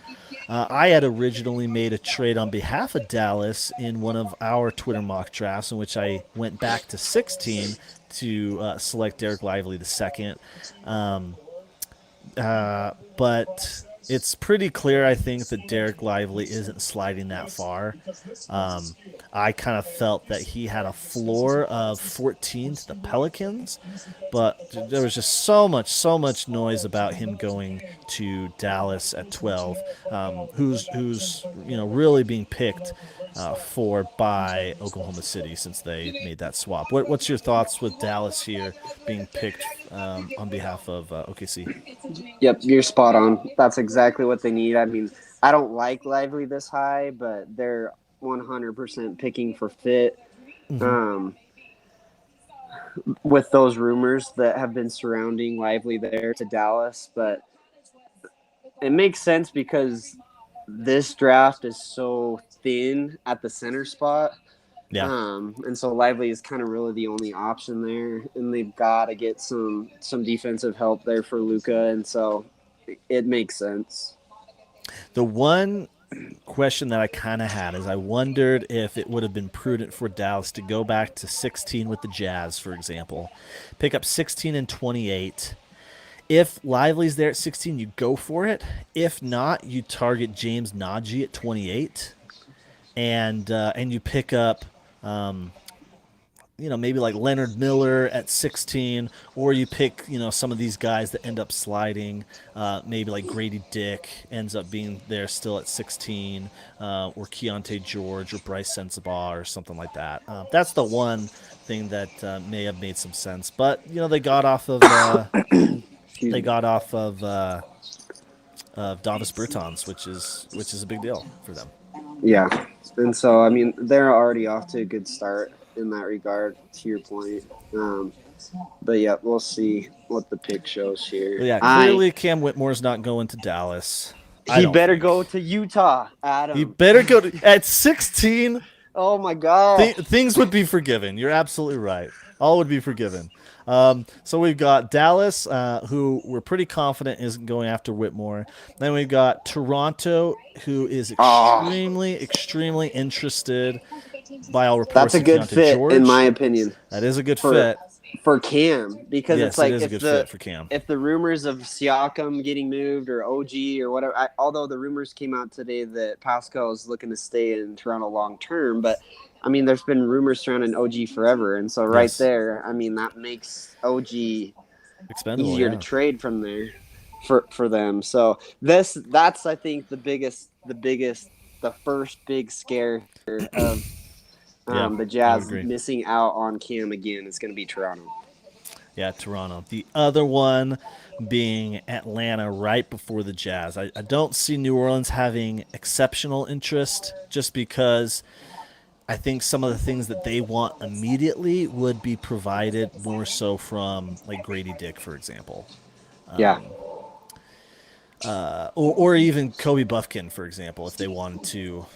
I think they only got 1 year. No, actually, they extended with CJ McCollum, so he's got a little longer term there. But Atlanta, I could see being very, very interested in Cam. They've already reportedly restarted the annual tradition of offering John Collins in trades. Right. They've already got that tradition started. He's likely probably gone this summer. And also more rumors about the other forward over there being discussed in trades as well, DeAndre Hunter. So that could start clearing some room a bit for Cam if they want. So yeah, there ain't no way he's gonna make it past both of those teams, Toronto and Atlanta. I don't think Cam slides past both of them. Now, I think several people had mentioned that, frankly, the Jazz have had some deals on the table if they wanted them, and at least thus far, they haven't been keen enough to take them. But the commissioner's now here, ready to draft, making the pick for Oklahoma City on behalf of Dallas. With the 12th pick in the 2023 NBA draft, the Oklahoma City Thunder select Derek Lively II. Yep, there we go. Just as everyone had kind of anticipated, this was a guy who, on my board personally, was down at 22. I think he's likely going to be one of the better rookies this year, especially with Dallas. I think he's going to prove to be really good right away. Probably have like the exact same season, maybe even a touch better, since he probably gets more playing time early that Walker Kessler just had with the Jazz. And I think by the end of their rookie season, they're probably within 5% of each other production-wise. But Possibly. again, the center position is one that hits for rotation player much more often than some of the other positions, and is far less likely to hit to star potential. And so while I do think he could significantly outperform draft position at 22, for example, I still think that there's for the average team, there's a lot more reason to kind of bet and gamble on some of these forwards and guards panning out and hitting to become a star, even if you know that Derek Lively is more likely to hit and be a rotational player. I think going after some of the upside here in the lottery especially is more worth it, but I think he'll be a tremendous player, especially with Dallas. I agree. He fits an immediate need there, and that's kind of an interesting point you bring up about Walker Kessler. Walker was in a position where there wasn't as much pressure for him to have success, right? Because the Jazz they didn't have like Dallas. It's a little bit trickier because they have Luka, and to your point, they might have cleared a little bit of space and freed some up with the Bertans. Maybe they can add some more. Maybe Hardaway Jr.'s on the way out as well to kind of free up some. I wonder if Lively struggles a little bit more because of what their expectations are as a team with Luka and where he fits. It might be tough for him to come in and be successful, but I mean, it's certainly possible. Luka's gonna make it easy for him though, right? Yes. Like Luka's gonna put him in good spots. Luka's gonna find him, and so that might even play more into his favor than Walker, because Walker wasn't playing with a guy like, I feel like, well, I take that back. He was playing with Mike at the beginning of the year, and so that probably helped him a ton.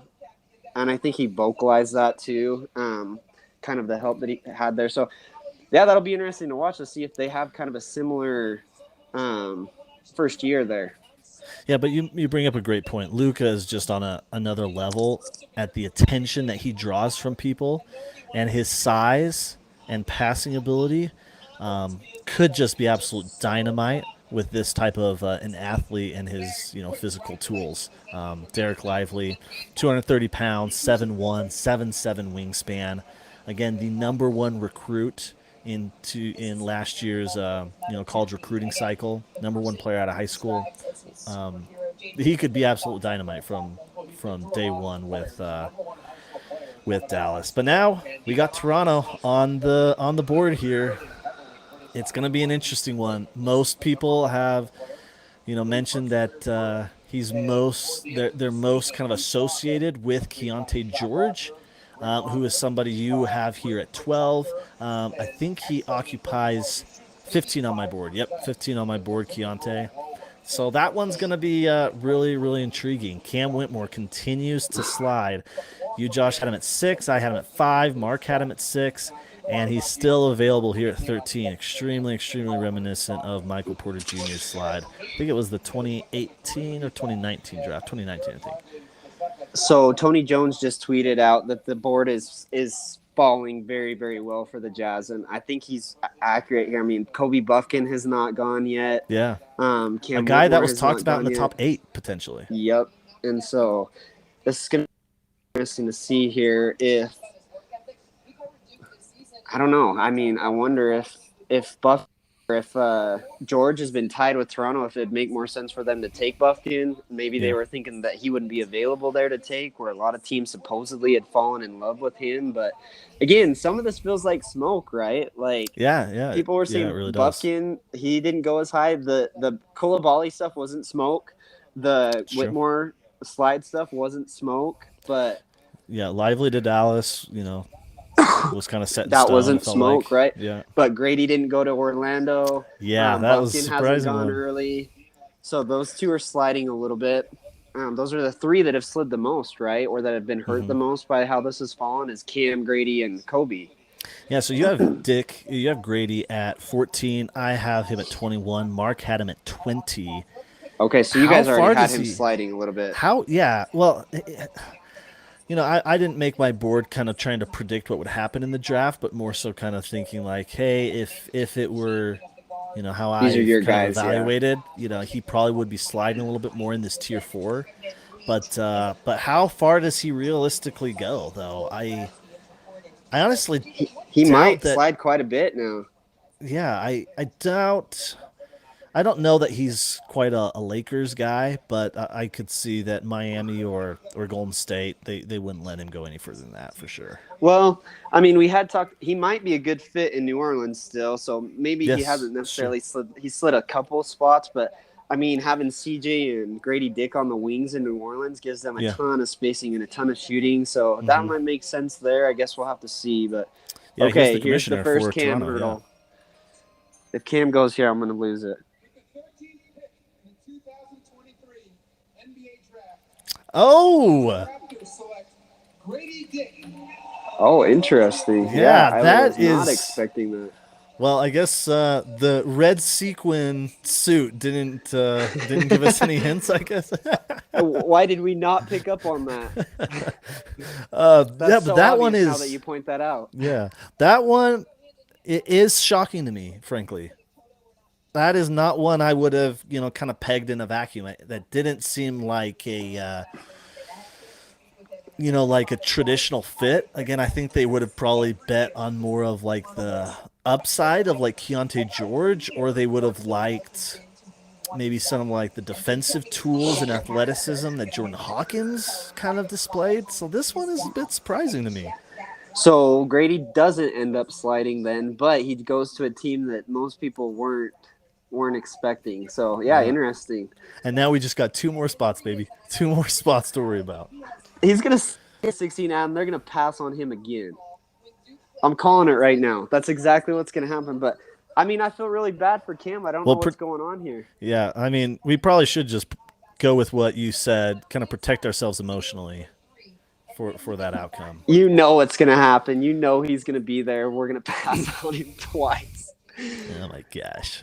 It's got to be, like I said, it's got to be a heart problem, because it's like Jay Billis has him he's had him BPA on his board for like the last 10 picks. Like Yep. Cam he got a green room invite. He's there. He's dressed up. Like this is strange. This is really weird. It is very weird.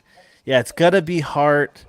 I don't feel like I don't feel like we've really ever seen something, because at least with MPJ you knew about the back. Exactly. And so that wasn't, I mean, it's got to be heart, lungs, blood clot issues. Like it's got to be something scary like that, where teams are just, we're not going to.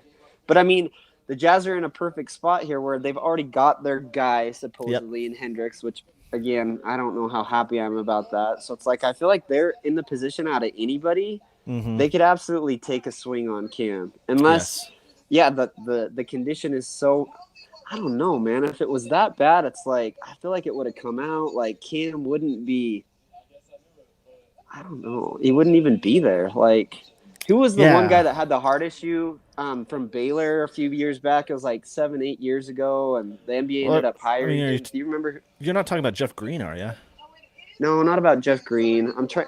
There was a big center out of Baylor. I forget his name, but he had some heart issues and didn't end up getting drafted. And so I think the NBA they hired him because Interesting. But I swear that wasn't a surprise either. Like we had Yeah. known about this, Yeah. like it had come out, and like literally nothing has come out. This 100% shrouded in mystery. People don't like his medicals, and now he's sliding. But it's like Two what does days that even before the mean? draft.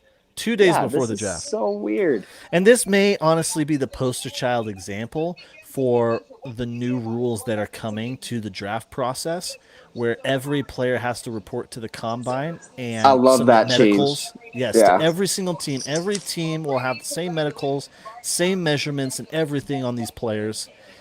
Or if you don't submit to this process at the combine, you will not be drafted.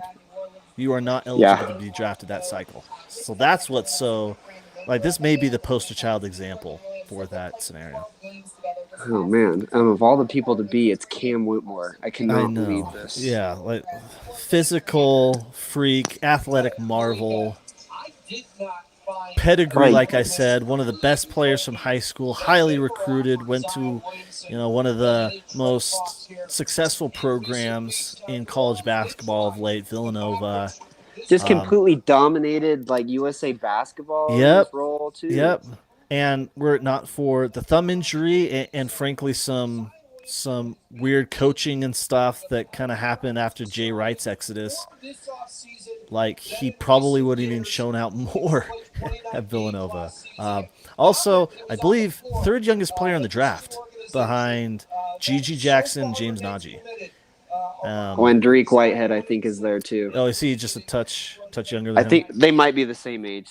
I don't know, but yeah, right there with those guys. Let's see. I have Dariq Whitehead at 18.6 years old and Cam Whitmore. Oh, I guess Cam is just a touch older than Dariq.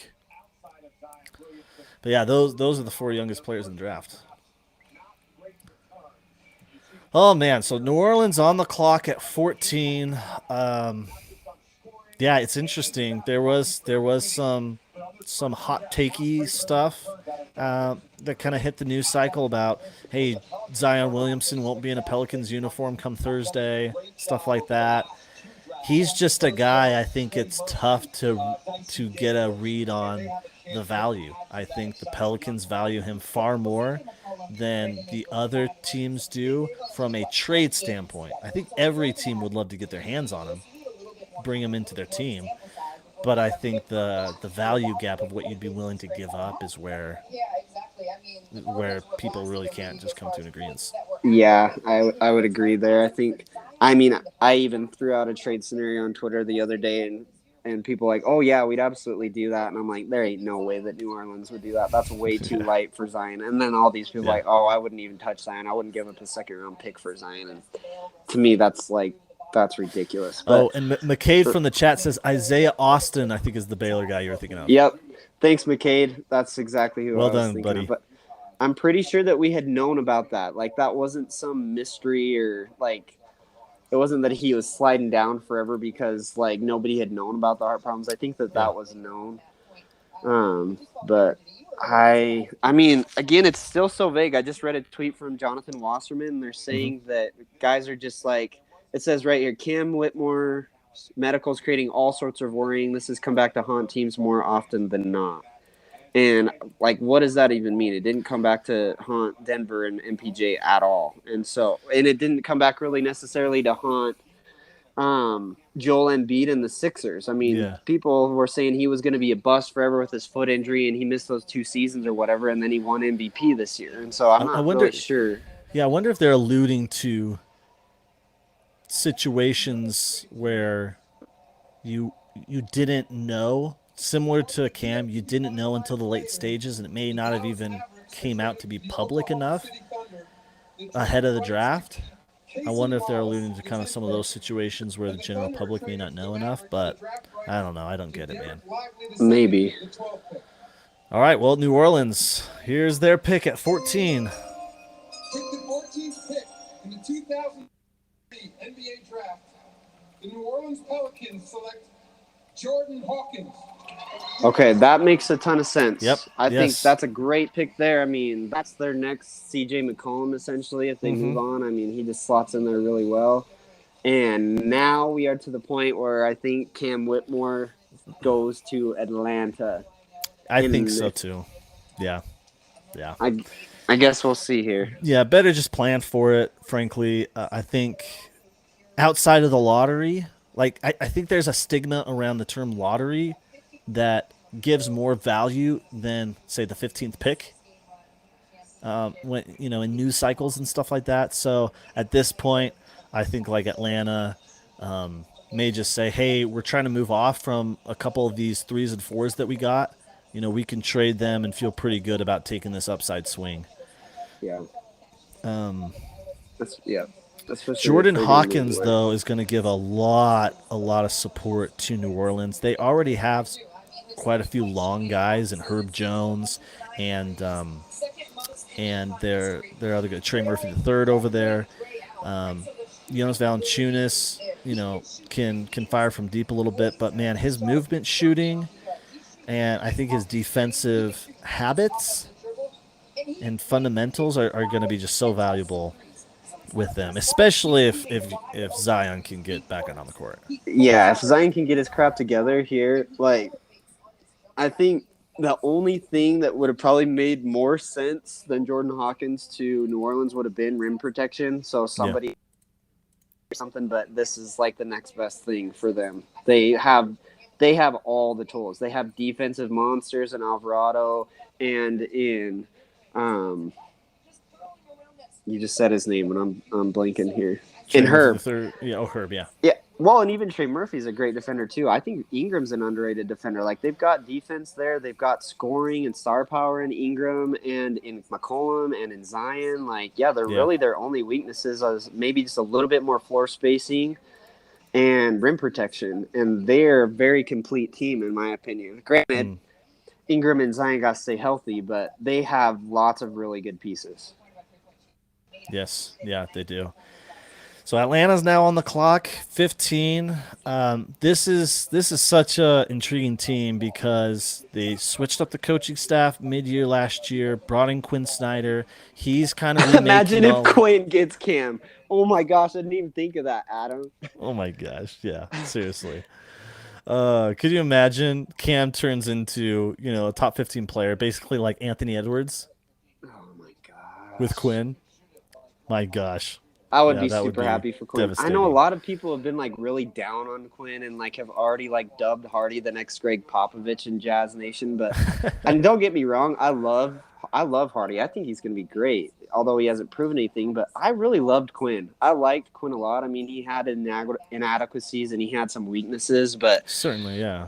I want nothing but success for Quinn in Atlanta. And then him getting Cam, that would be like a dagger in my heart. We lose Quinn, he goes to Atlanta, he gets Whitmore, and yeah, they get basically the next Anthony Edwards. Yeah, that would be insane. But they got so many inflection points because Trae Young just continues to kind of be reported as a problem. They just traded for DeJounte Murray, and he's going to be up for an extension here pretty soon. He's going to want big-time money. There's been trade rumors around him, too. Yeah. And then they have Onyeka Okongwu, who's a really, really good player there at the center position for them. So versatile, but has kind of been crowded a ton by Clint Capella. Mm-hmm. So I just have no real great idea where they want to go with their team. Like, clearly the Quinn move was trying to get on the right track long term. Oh, also, they totally shook up their entire front office. Brought in Kyle Korver. They had like a father-son duo who stepped in to play a much more active role. So I just don't even know with Atlanta where they want to go. As we said, this is the perfect value play. You're out of the lottery. You can go for a high swing player without really, in my opinion, any repercussions long term from a lose your job standpoint. And Josh, I think you just may have spelled it out for me, man. We've been preparing for it, dang it. Yep.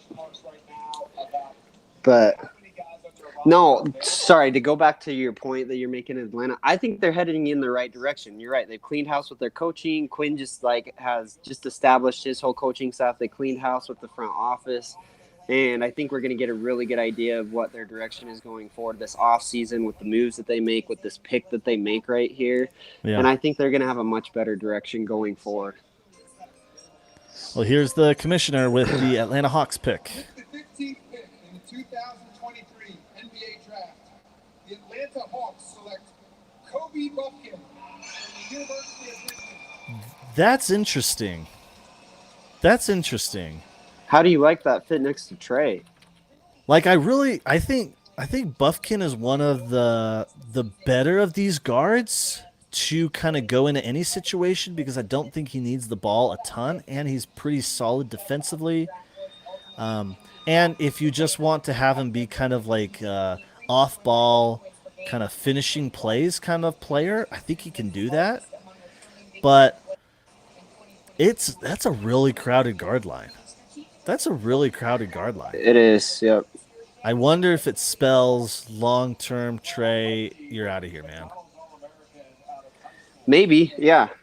Maybe. So you were freaking out, and I totally thought you were saying that Cam Whitmore was going to Atlanta, saying it but not saying it. No, I've already seen the pick for the Jazz, is why I was freaking out. Oh, seriously? Oh, man. Okay, so let me see here. Let me, since you've already seen the pick, thinking through it here, since I would have probably said Kobe Buffkin would have been our pick, but since he's gone, I'd probably say, and if you're upset, it's obviously not Cam. Freaking heck. I mean, it's either Keontae or Jalen Hood-Schifino. Probably thinking it's Keontae. I think there's been more buzz about the Jazz being interested in him. So I guess that's kind of my early guess for who the Jazz select. But I don't know. What do you think of this pick for Atlanta, Buffkin? It's very interesting. Yeah, to your point, like, are they giving ultimatums here? Like, what is the message they're trying to send? And sometimes I think fans like read too much into that. Like, a lot of times it's a lot of these picks are just best player available, right? Like, they're not trying to send any message to anybody on their team or their direction or whatever. They're just, that's who has fallen to them and that's who they're taking. And I think that's great value for Atlanta, honestly. Oh, absolutely. Based on kind of his rumored rise in the last week. Again, I wasn't 100% on it. I kind of didn't buy the Buffkin rise because it's all been after the season's been over, after the tournament's been over, and like people are finally just digging into film. But it's like scouts and NBA front offices like aren't just digging into film like with this stuff. Like they have, that's what their job is. They know who these guys are. They've been watching them all year, and so it felt weird to me. But he was strongly rumored with the Jazz with the last week or so. And some people were even saying that, he could go as high as 8 to Washington. So, I mean, he's about where I had him slotted, but based on a lot of rumors, that's really good value for them to get an 8, 9, 10 type big board guy at 15. Yeah.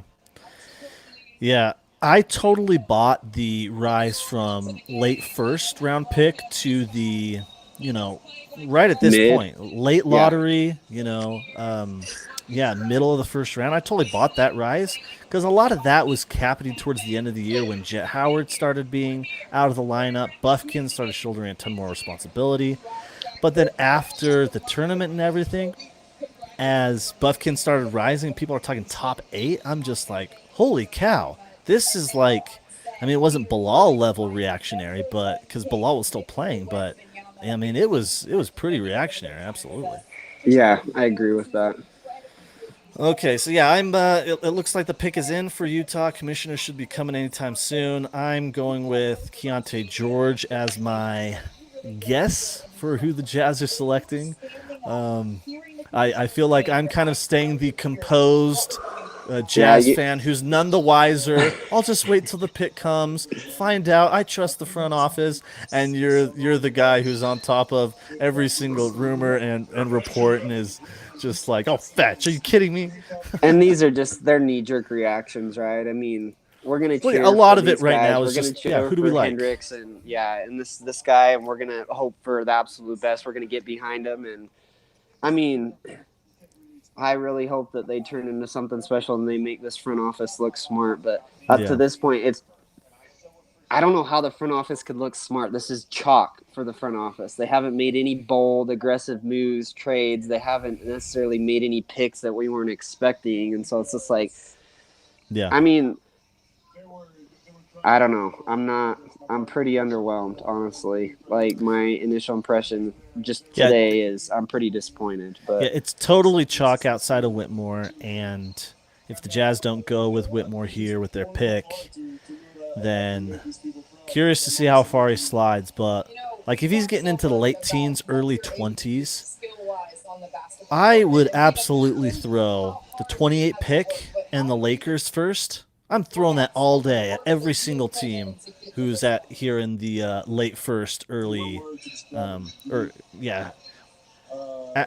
the Jazz don't go here at 16, I'm throwing that 28 and the Lakers first in 2027. I'm throwing that at every single team I can while Cam's available.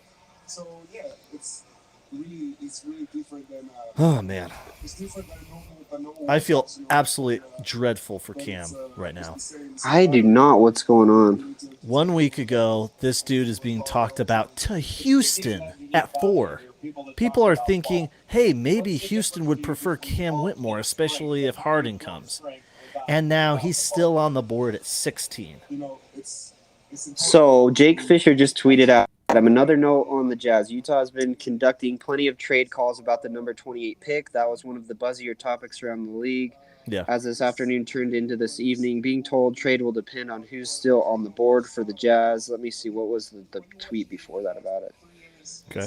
Oh, he's just announcing. That's who I saw. Jake Fisher was the one that announced the pick, which I was not expecting. Everybody's at all. announcing I thought it picks was now. from- Holy I crap. thought it was Chris gonna be Haynes announces Shams and- picks. Jake Fisher's announcing picks. Yeah. Shams, Woj. Holy cow. Jeez.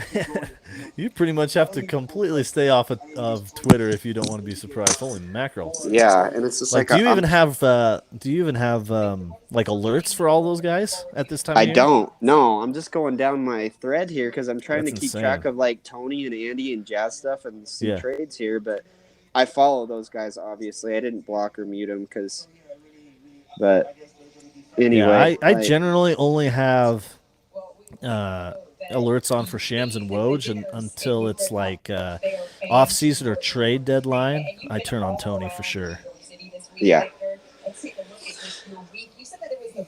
Oh, man. I mean, I'm seeing a lot of Jazz fans are super disappointed like me. Like, again, I think Taylor Hendricks is right where people were expecting him to go to the Jazz. This next pick as well it's just chalk. Like, this is who the Jazz were expected to pick in these ranges, but it's just like Cam falling is just, I don't know. It's a at massive this point- opportunity that a week ago you would have been stoked for. And at some point, I still think it's an opportunity you gotta hop on. I think 16 right here is balances perfectly the risk and reward, in my opinion. I don't know all the details, and so the Jazz going That's with what someone else. we've got to here, wait for. Yeah. Gotta be something comes out where we're like, we're just sad for Cam, and it makes sense now that everybody passed on him. Like, I'm almost wondering like if he goes undrafted at this point, because I'm trying to think. Have we ever seen a slide like this? Like, a guy that could have gone 3 or 4 is literally slid out of the lottery. I can't think of anybody in history that's ever had a slide like this. So Yeah. it's like, it has to be legit. Did you see the pic there? Yeah, Keontae George. Okay, so I guess pretty right. Yeah, the Jazz have been rumored interest in Keontae. I didn't love Keontae early in the year. Started coming around. He's got a lot of really, really impressive skills and some incredible pedigree too. Hurt throughout the year, which kind of affected, I think, some of his consistency and performance on that Team USA team, as they're shown here on the broadcast with Grady Dick and others. It's a good pick. It's a really good pick at 16. Given that this was a chalk draft, I think if you had told me Keontae was available at 16, that's who the Jazz were going after, I would have been all on board. At this point, just given that Cam has slid, it's sad that the front office has that little confidence in Cam. Yeah, And I feel something's absolutely obviously terrible for seriously him. wrong. The dude is freaking in the green room watching all these people who he's been better than for years. all throughout high school, college, he's been better than a lot of these players, and he's not getting drafted. And his agent telling him it's like teams are scared to death of you, dude. Oh my gosh. The one thing I do like about Keontae is I think defensively he's actually pretty good. People don't talk about Keontae's defense enough. And the one nice thing about this pick, here for the Jazz is Keontae absolutely has star potential. Like the comp that I've had for Keontae is Bradley Beal. But I mean the big problem that I think Keontae's gonna have early in his career, like Donovan did, is like he's just a chucker. He's not a good decision maker. Like he gets really bad tunnel vision and he just chucks and shoots. And so I think there's a lot of potential to be plumbed there, though. Like I said, there's some star potential. There's some like bucket getter potential there, but he's got a lot of work in some other areas as well. Decision making, playmaking. Yeah. An intriguing part of how that kind of came about with Donovan was by necessity. We were a good team. We wanted to be good. We had a star already in Rudy Gobert. We had surrounded a team with veterans to help Gordon Hayward, and then all of a sudden he's gone, and Donovan Mitchell's kind of the only one who can create. So I hope that Keontae doesn't feel the same type of pressure that Donovan did, and that he can approach things from the right way that's best scalable long term. Yeah, I don't think so. Just because we've already got Larry kind of established as our best player right now. Yeah. And I think Colin Sexton is very capable as a scorer. Mm-hmm. There is a little bit maybe of redundancy here with Sexton and Keontae. Yeah, a little bit. Tony just tweeted out that the Jazz see Keontae as being a point guard in the future. Okay. And so that's going to be an interesting development to see if he does, if that's kind of where they slot him, how he fits with Colin. But I don't think there's nearly the pressure because Hayward was leaving. Basically, Larry is our Hayward. He's still here, right? Yeah.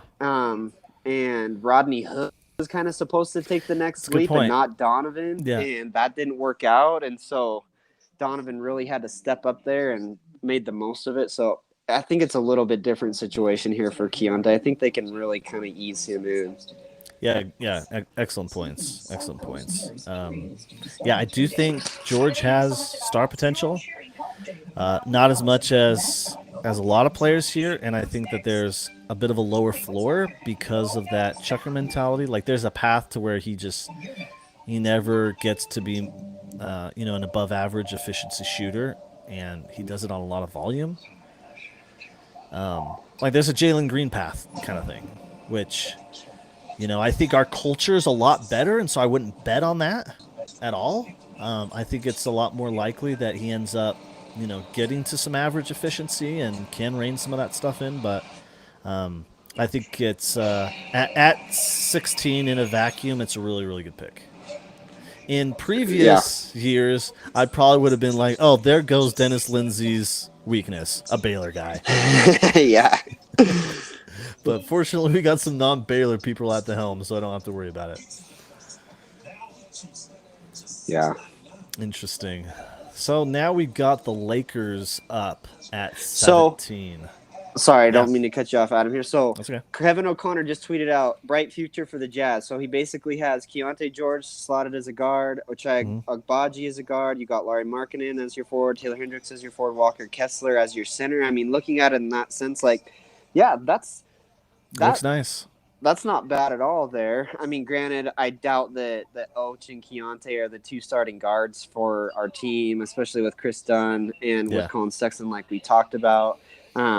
I don't know if Taylor Hendricks is in the starting lineup with Kelly Olynyk, and so this will be interesting to see. But I would bet on opening night. It's Colin Sexton at the 1, Agbaji at the 2, Larry Markkinen, Olynyk, Kessler. That's your starting lineup. And then your first 3 off the bench are probably Dunn, Keontae, and Taylor Hendricks.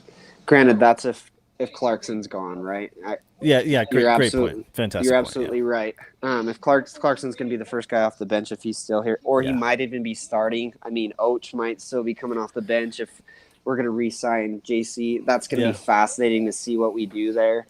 But Yeah. Other than that, I completely agree. That's what's Yeah, going to because supposedly the Jazz are extremely high on Oshai, and they gave Dunn. It's an unguaranteed contract, but they clearly liked him more than enough to want him around to see if he could do some of the stuff he did last year. And I think ideally they want that in a backup point guard. They have Taylor Horton Tucker, who I think is opting in, and they just drafted a guard. That's all, and Colin Sexton, they obviously like enough. That's a lot of guards who expect to have some minutes. How those kind of get allocated will be really fascinating. Also, to your point, with the trade rumors we've had recently, that the Jazz have been having conversations about trading Colin Sexton will be interesting to see. Yeah. I mean, granted, Colin wasn't the primary point in that trade. Laurie and the picks were, and Colin kind of just came with that there. But I would be a little bit sad because I think Colin really embraced it and was happy to kind of get a fresh start like Laurie did here. I'd be kind of sad if we moved on from him after 1 year, but I don't know. I mean, again, it's the same thing kind of going back to the Hawks picking Kobe Buffkin. Like, what is this saying that DeJounte Murray is available in a trade with the Keontae pick? Does this mean that Colin Sexton is more likely to go? I don't know. It'll be interesting to see. I like this pick for the Lakers. Yeah, Jalen Hood-Schifino. Yeah, this is a good pick. I like it for the Lakers too. I think they were clearly disappointed with Russell, D'Angelo Russell last year. He is a lot of money coming off, and I think this gives them a good opportunity, if they want it, to not bring him back. And I don't think they want to bring him back. I think they'd rather take a shot at bringing in Kyrie Irving, see if they can poach him from Dallas. Yeah. If not, I think you can play backup point guard right now, and you probably just have Reeves and LeBron do a lot of the ball handling. I think they're going to match anything for Reeves, frankly, and then try to just get another veteran minimum that they can slot into the starting lineup. Absolutely, yeah. And the nice thing is, if they do somehow land Kyrie, which I doubt it, I don't know how they're going to do that, but if they did, then Jalen Hood-Schifino is a lot like Anthony Black in the sense that it's like he can play off of Kyrie. He's a bigger, some more defensive responsibility where he's maybe not ready to run a team or to be kind of a primary go-to scorer. And so I think great pick for the Lakers. It's a really good fit. Makes a lot of sense. Yeah, absolutely. It is intriguing because they desperately need contributors on rookie contracts. It is the type of thing where I don't know that Ham is traditionally wired with a LeBron and Anthony Davis-led roster to prioritize a lot of time for development.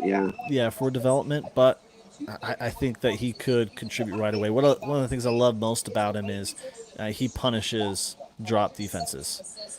With how. So my question for you: start, stop, ability to pull up in the mid range. Yeah. So I'm looking at the board here now and how this has fallen. Like, this might be really debated topic in the coming years. Like, these three all went back to back: Buffkin, George, and Hood-Schifino. And I would bet against the field, or I'd bet the field against the Jazz in the sense that does Keontae George end up being the better of the three guys, or should the Jazz have moved up one spot to get Buffkin, or should they have picked JHS instead of Keontae George? I wonder how this is going to pan out, because I think this has very interesting with these three guards in this spot here. Yeah, what are your feelings? Who would you have preferred of these three for the Jazz? I technically have Hood-Schifino ranked one spot ahead Buffkin, and then I have Keontae 3 spots behind Buffkin. So I have Hood-Schifino 11, Buffkin 12, and Keontae George at 15. So you would have preferred the Jazz to make this selection with their pick? Given that we got Hendricks at 9. I probably would have preferred George or Buffkin. I think we need more self-creation because Okay. of who we got with Hendricks. I think Hood Shafino would have been perfect if you got Cam or you got Jarris Walker. But given that Hendricks doesn't have much creation ability, I would have gone with Buffkin or George. Probably would have gone Buffkin per my board. I agree that Buffkin and Hood Shafino, out of those two, are more likely to one of those two is more likely to be better than George if we had to bet, like you said, against the field. The path for George to be better than those two is by becoming an all-star, I think. And I by think being a Keontae top probably 40. he probably top has 40 the player. highest ceiling of these three, but I mean, is he going to reach that though? Like, yeah, are we going to look back and really regret not taking Jalen Hood-Schifino? Does Buffkin end up having the better career? We'll see. Oh, they're showing Cam here on Yeah, the. so- if the yeah, so Heat take Woj is- Cam, oh my god. Yeah, so it talks about how Woj was saying that in the well, I'll let you get through it really quick. Back end of the lottery, but now Cam Whitmore is dropping toward number 20 as we approach the second half of the first round. So I didn't with- hear anything there about medicals. It's just that they didn't like his workouts. Right, yeah. So still nothing about the medicals. That's what we're wondering. Continue to reiterate that the pro days were spectacular. Everybody loved them. The workouts and interviews weren't as great. One thing that I can't remember who said, but that Cam is just a naturally quiet, reserved person. And again, like the fourth youngest player in the draft, he's probably not going to just pontificate and be super eloquent and engaging and charismatic in interviews. That doesn't mean anything.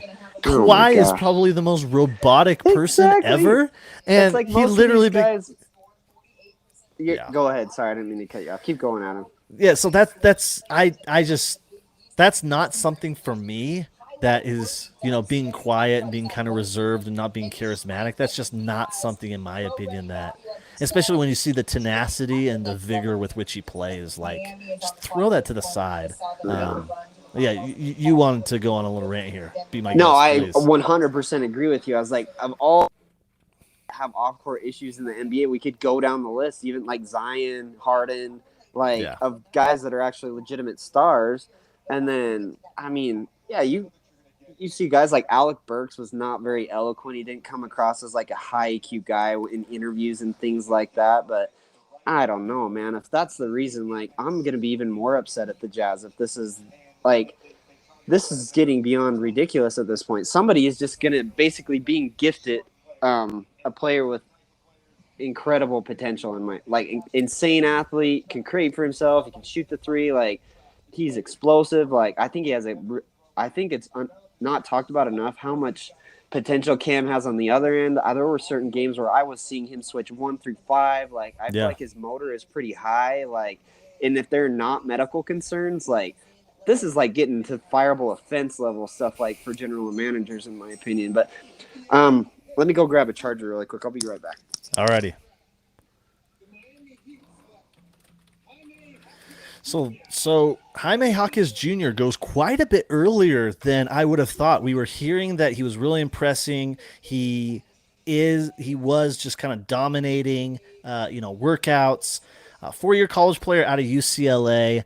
This is totally a Miami pick right here. A total Miami pick right here. Jaime Jaquez Jr.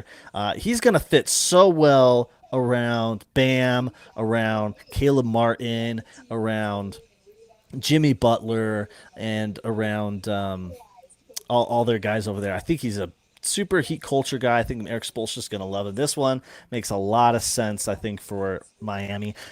Again, a little bit early than I would have projected or imagined, but he's the first Pac-12 player of the year at UCLA since Kevin Love in 2008, so that's some pretty incredible stuff. So, Josh, as you get back in here, once you get a second, you can see who the Miami Heat went with.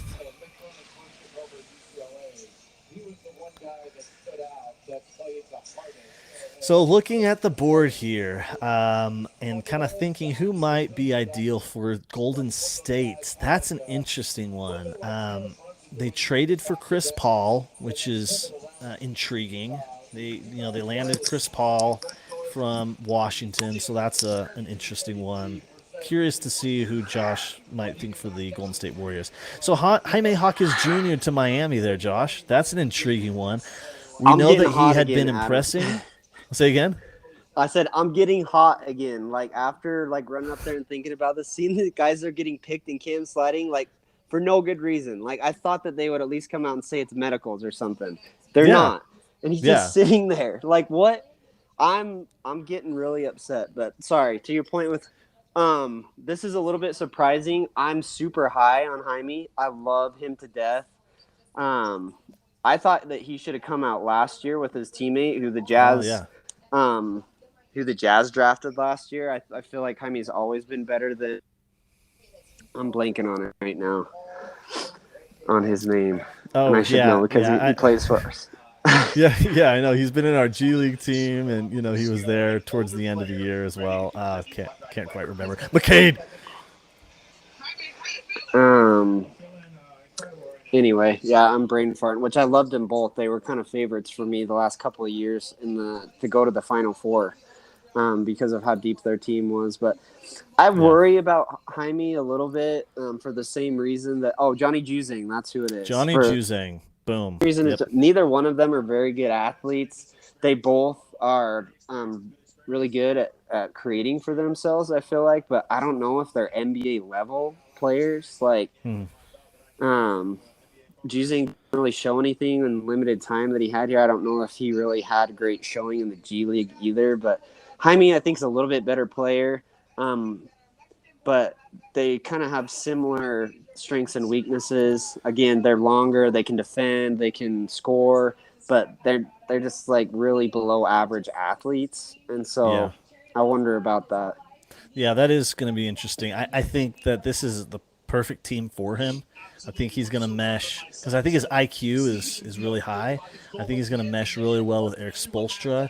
His motor and his activity level on both ends, I think, is going to mesh culture-wise with that organization. So this is probably one of the better landing spots for him to achieve his potential and kind of really impact the team positively.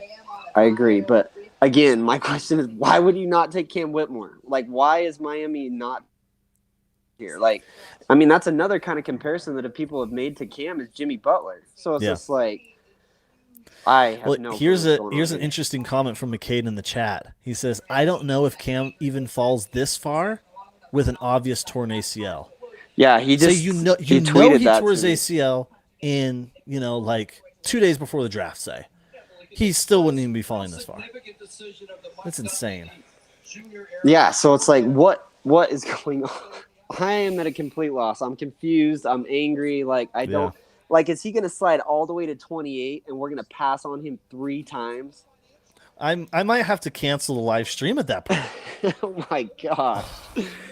Like, this is ridiculous. Like, for a second there, I was cooling off because it's like, it's got to be heart issue. It's got to be medical. It's like, there's got to be a legitimate reason. Like, and then after that Woj interview, like, I am upset again. Just like when we passed on him at 9 and we passed on him at 16. Now everybody's passing on him, though. That's what I'm saying. It's not just our front office. Like, everybody's passing on Cam. I wonder if Brooklyn they've got an MO, and I think Cam fits that MO. I think they have no reason to be bad, and they have the opportunity to go with that high swing of a player. I wonder, and they got 2 back-to-back picks there. I wonder if that might be his floor. But again, I thought he wouldn't get past Atlanta. So he should be, his floor should be long gone at this point. Like, we've passed his floor a bajillion times, especially. I mean, a lot of people were saying that, like, his floor was the Jazz, and we thought that was absurd. Like, that Cam's gonna slide to 9. It's like, there ain't no way in heck that Cam's sliding to 9. And so, anyway, Golden State's picks in here, and then Brooklyn. Okay, we got Houston, and then Brooklyn's got 2 picks. Brandon Podziemski. this is a Warriors pick for sure. except it doesn't make any sense after they just traded for Chris Paul, and so it's just like now Well, I they have think 3 point guards. yeah. Well, I think they kind of envision Pajemski being kind of in that what's his name? Villanova guy who was The drafted Dante by Milwaukee. Yeah, DiVincenzo Dante role. DiVincenzo. I think they envision him kind of occupying that role because Dante had a good year last year. I wonder if he looks to kind of move on and get a better contract. I also think that Chris Paul deal. I think most of that is to address long-term money and tax issues. That's probably true. Outside of this year, Yeah. that's probably more of what it is. But yeah, I think that is a very Warriors-y pick right there.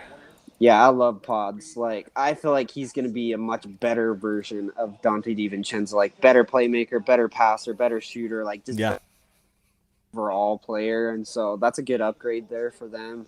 Like, yeah, he probably has like some of the best feel. Like, I wasn't huge on the Pods like bandwagon until I watched the combine.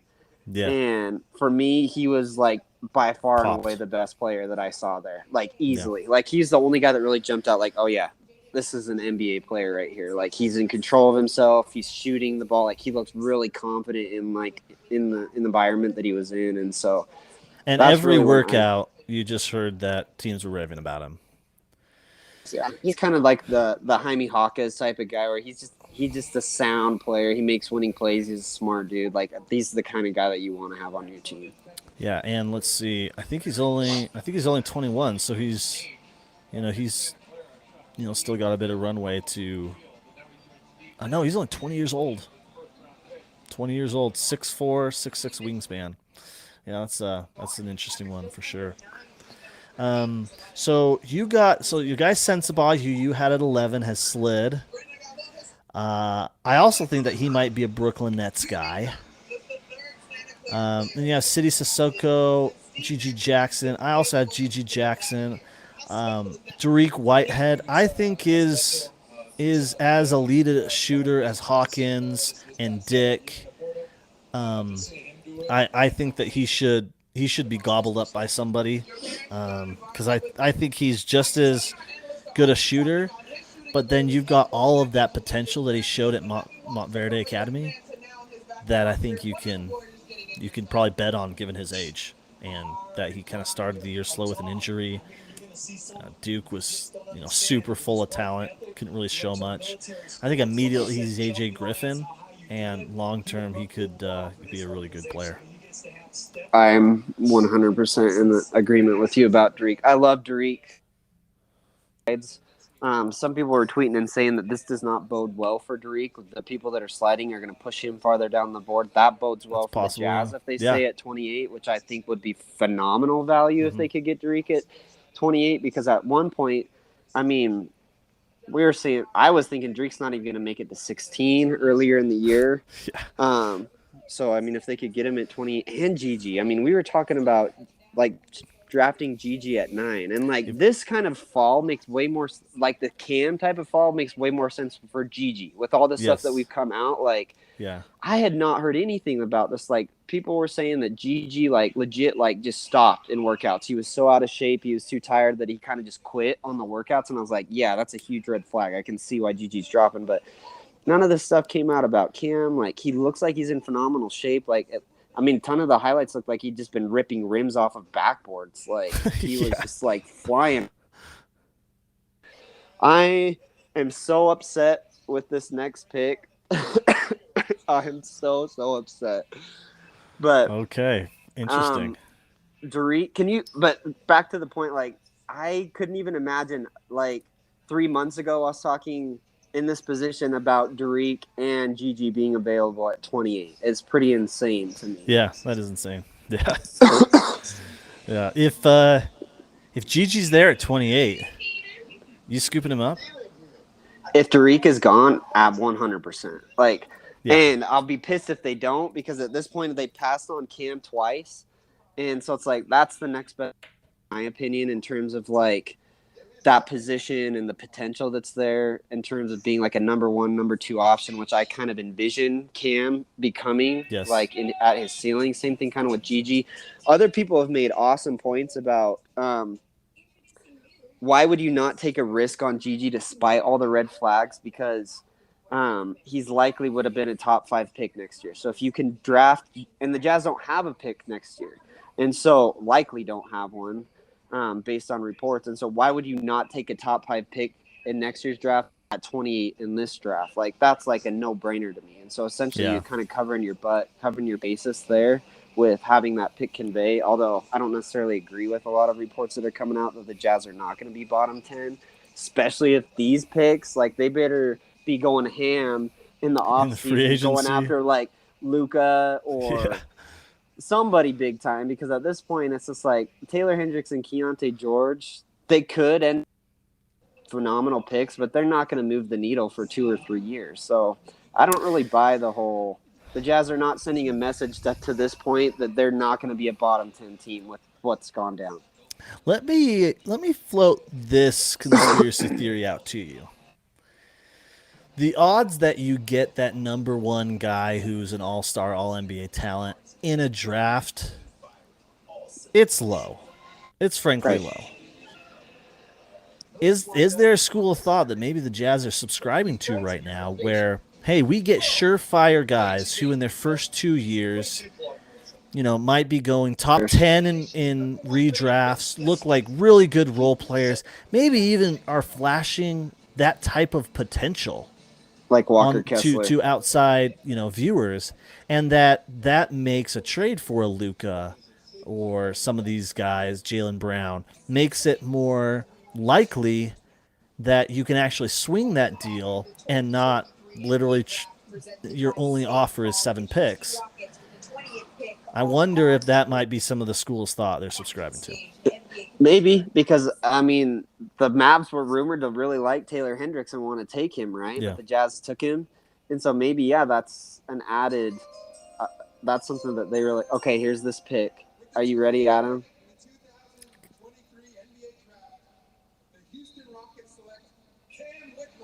Oh, my Cam, gosh, man. I'm the rich so are getting upset. richer. They Holy got cow. Amen Thompson, and Cam Whitmore. Houston got both of those guys. To pair with, get ready for this, Jalen freaking Green and Jabari Smith Jr. These guys are going to be off the charts athletically.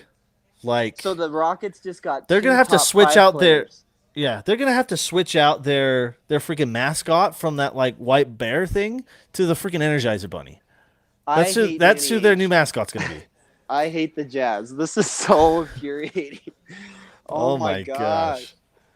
What is going on here? I mean, That's it's one insane. thing That's for wild. the guys that have been getting picked, but they were literally there for the taking. He slid past Oh, both of man. our picks. Dude, I would have, like I said, I would have been throwing 28, the Lakers first, and even been willing to take on like a contract from Lakers, Miami, Golden State. I would have floated those offers out there, absolutely. Easily. Yes, 100%. Yeah, well, I'm happy for Cam because, frankly, I like even if it's quote justified or like understandable, the dude doesn't deserve to be sitting in that green room, seeing all these guys get picked that he knows he's better than, and frankly for reasons that are unclear and poorly represented to the public. Man, I'm glad that Cam's off the board from the standpoint of he doesn't deserve to be there in the freaking late first round. Man, crazy stuff. I cannot believe this, Adam. So, the guy that we wanted off the board now, there are 7 picks remaining until the Jazz select to, kind of start wrapping up the first round. Sensabaugh still on the board. I think he's a big option for the Nets with one of these next 2 picks. But Whitehead, Miller's available. Nick Smith Jr. Okay, this is one. This is actually a non-chalk. Okay, I know some mocks have started pushing Nick Smith down. I know you and I each have Nick Smith Jr. quite a bit lower on our boards as well. But this is pretty interesting that he's still available at 21. I don't think he fits with the Jazz, but where are you kind of eyeing Nick Smith? I don't know, to be honest with you, Adam. Like, I have fallen on Nick a ton. I mean, people could potentially be looking at this pick just like the Whitmore pick. Like, they could just be hitting a gold mine with him at this late in the draft, be getting fantastic value. I think the odds at this point of somebody hitting and getting a home run this late in the draft is pretty high. If you've got Cam, you've got Bryce, you've got Nick Smith Jr., you've got G.G. Jackson, like, I think somebody's going to hit a home run at this point, which, in my opinion, is very, very unique and rare because but most people don't see it coming. Like, I'd almost pull a Charles Barkley, like, I can almost guarantee it at this point. Like, somebody in the 20s is going to hit a home run with these guys. Yeah. But with Nick, I think that Nick needs to be paired with somebody like he already was in college to have success. I think he needs to have some support. Maybe Brooklyn is a really good fit for him right next to Mikal Bridges, where he's just elite defensive guard and can kind of hide some of his and make up for them there.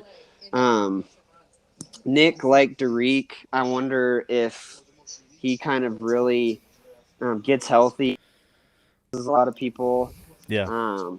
But I don't know. I don't know what's going to happen with Nick. I've fallen on him quite a bit. Yeah, listening to what you're saying here and looking at the board, I don't know how he gets selected in the first. I don't know if he slips by Brooklyn. I don't know how he gets selected until the Clippers at 30. Portland, that's true. I mean, plethora of guards. Sacramento, no way they're touching another guard with all the ones that they got. Boston, they just traded up, and I think that they're going after some of those typical Brad Stevens type of guys. Andre Jackson Jr., Colby Jones, Julian Strother. I think, and then Indiana, I think that they could go any direction they want, but I think they're probably going to go with a safer pick than I Nick mean, Smith. Charlotte, Maybe Charlotte. Just because, I mean, they were debating about taking Scoot, taking another guard to put next to Melo, and so maybe the Jazz take him. I'm not sure. Yeah, let's go with this. Let's say Charlotte, you get Nick Smith Jr., trade us LaMelo Ball. Everyone's happy. Perfect. Yeah, there we go. I can go to bed tonight happy that the Jazz did something. Oh man. Yeah. So still no movement as far as we can tell from the Jazz or any rumors about them trading 28. Yeah. Quiet as the grave. Yeah. I haven't seen anything here. Let's see. At this point, Sensabaugh, Whitehead, Lewis, Miller, Smith. That's going to be the thing that salvages this draft for me, is if I get my darling out of this. If I get Bryce Sensabaugh at 28. But there ain't no way. Jazz of 100% are going to go 3 for 3 on disappointing picks with me here. But sorry, to your point, so you're kind of going down the list here. There's so many good picks though that I would be happy with. I would love Leonard Miller at 28. I'd love Derek Whitehead at 28. I'd love G.G. Jackson at 28. I would love Bryce Sensabaugh at 28. So it's kind of hard. Where are you on for Max Lewis right now? So I'm low on Max. I think it was either me and you or somebody. Like, I was like top 10 on Max, like, to start the year, because he came out scorching. Like, his length, like, he was showing stuff that people were like, oh my, that Gigi was showing, like, at his size. And then he really fell off. And I was like, the other thing, point guard, I forget what his name was. He was on kind of the NBA radar too, the beginning of the year, maybe to be a second round pick. And I was like, oh, this is going to be a really fun team to watch in the West Coast Conference. I wonder if I should go down and like buy some tickets to the BYU game and watch them play Pepperdine.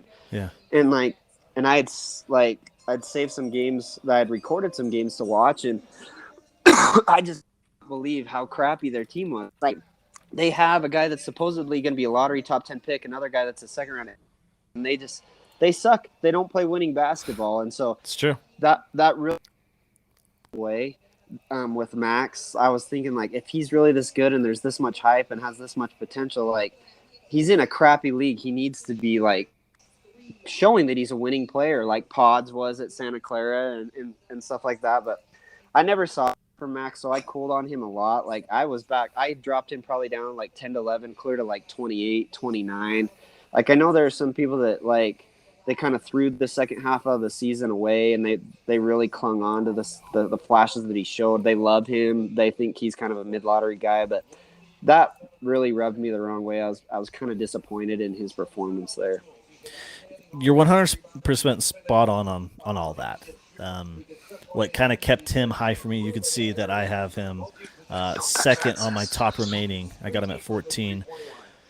When I looked at his numbers, process and results against the best teams, UCLA, Gonzaga, Nevada, they were just as good, and so that kind of made me feel better about the second half of the year, because when the competition was best, he was still really good. So, I'd be pretty happy with him. But like you said, At 28, I think that's good value. Yeah.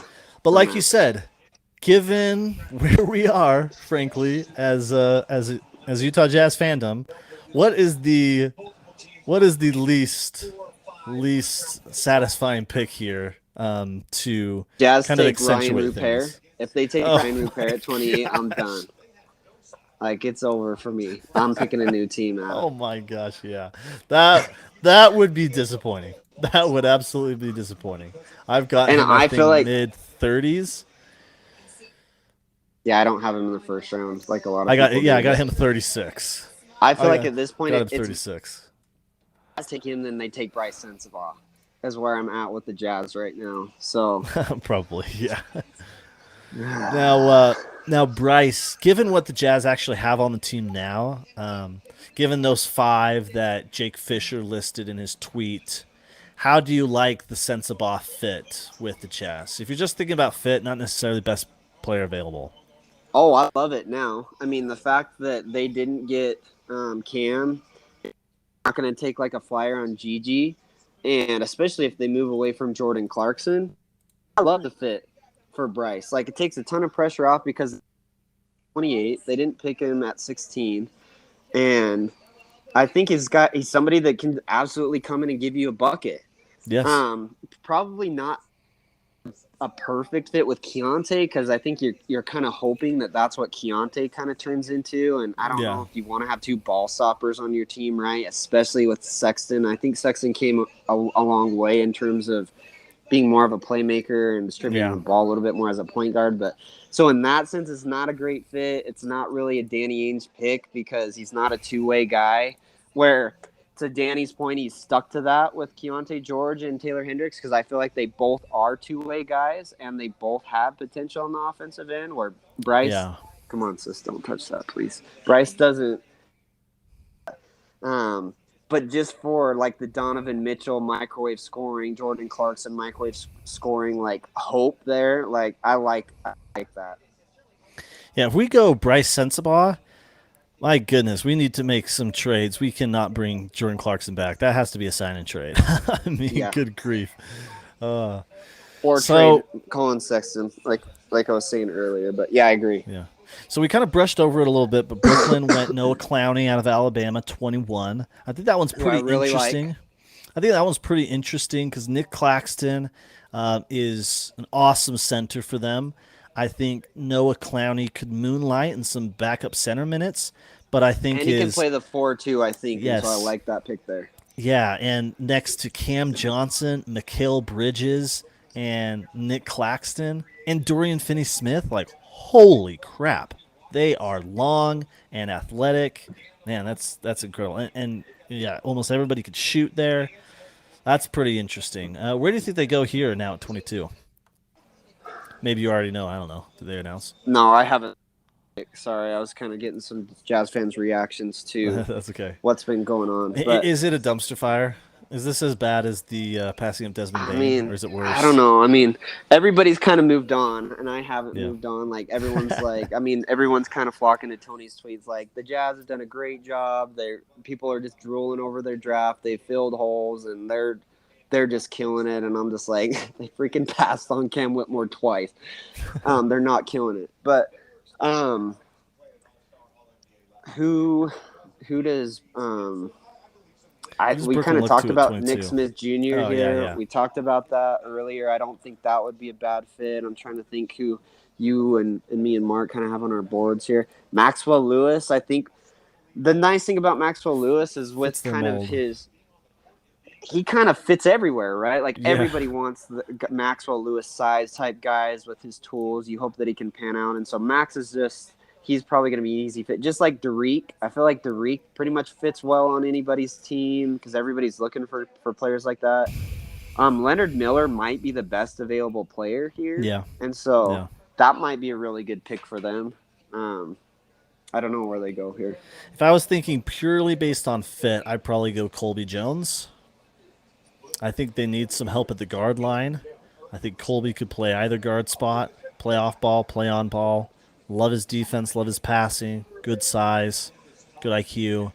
I think that one might be good. I will fall out of my seat if he goes past Boston. I think that is the Colby. most Boston. Yeah, I think Colby is the most Boston Brad Stevens pick of all time. I think he's perfectly in that Malcolm Brogdon, Derek White mold. Yeah, I agree. So, yeah, thinking about the Jazz draft here, in a vacuum, I'm content with Hendricks and George. Hendricks is my least favorite of that The third tier. tier. Yeah, Yep. my least favorite. Yep, they didn't get Anthony Black. They didn't get Jarris Walker. They didn't get Yeah, Cam didn't trade Whitmore. up for a Soar. Yeah. George, I'm perfectly content with at 16. Again, it's just missing out on Cam for bizarre reasons is tough. Oh, there goes Tariq. Oh, man, Derek, darn. That's a great fit for him. I took Derek representing Brooklyn. Representing Brooklyn in our mock draft, I took Derek Whitehead for Brooklyn. So, yeah, I think that's a home run for them. Gives them some more because they can't be bad. They don't own their picks. And so he gives you some ceiling to go along with the pieces they already have. But then even if he doesn't hit it, elite shooting immediately around, all the great wings they already have. I wonder what they do at the guard position, man. They really could have used a mentally stable Kyrie Irving. Good grief. Right. This team, you put Kyrie Irving, a mentally stable version of him, good grief, look out. Oh, yeah, they would be super fun. This is probably one of my favorite picks, Adam, honestly. I love this pick for Brooklyn. Yeah. But to your point, yeah, it'll be interesting to see. Maybe they go out and throw money at Fred VanVleet in free agency. Ooh, yeah, that's a good one. That's a good one. I don't know what they do I there think they're a necessarily. little strapped for cash right now. Yeah, they might not be able to. I don't know what. I'd have to look closer. I don't know what their situation is there. McCade, but- if you're still there, talk to us about Brooklyn's cap sheet, potentially going after Fred VanVleet in the offseason. What's it going to take? What are the hurdles? If you're still there, McCade, drop in with your sports business classroom CBA cap knowledge. So now Portland is on the board at 23. This is an interesting one for them. This Yeah, I'm trying to think where- man, they should go after Leonard Miller here. That's what I was just gonna say. I wonder if he's probably best player available here. The one thing about Leonard Miller, I think, is he's not as good of a defensive player as I would think for his position and his size, and so that's probably not super appealing for Portland because I feel like they need a little bit more of that. They need some more big defense, but he's really good. He made some huge strides, and I mean, finisher. He's a pretty good passer for his size. I don't think he's a terrible defender. But yeah, he was the first guy that came to my mind as well for Portland. maybe they go James Najee here. Yep, that Might would be a little good bit fit early. pick. Might be a little bit early, but Scoot and James Najee, that could be pretty dynamite.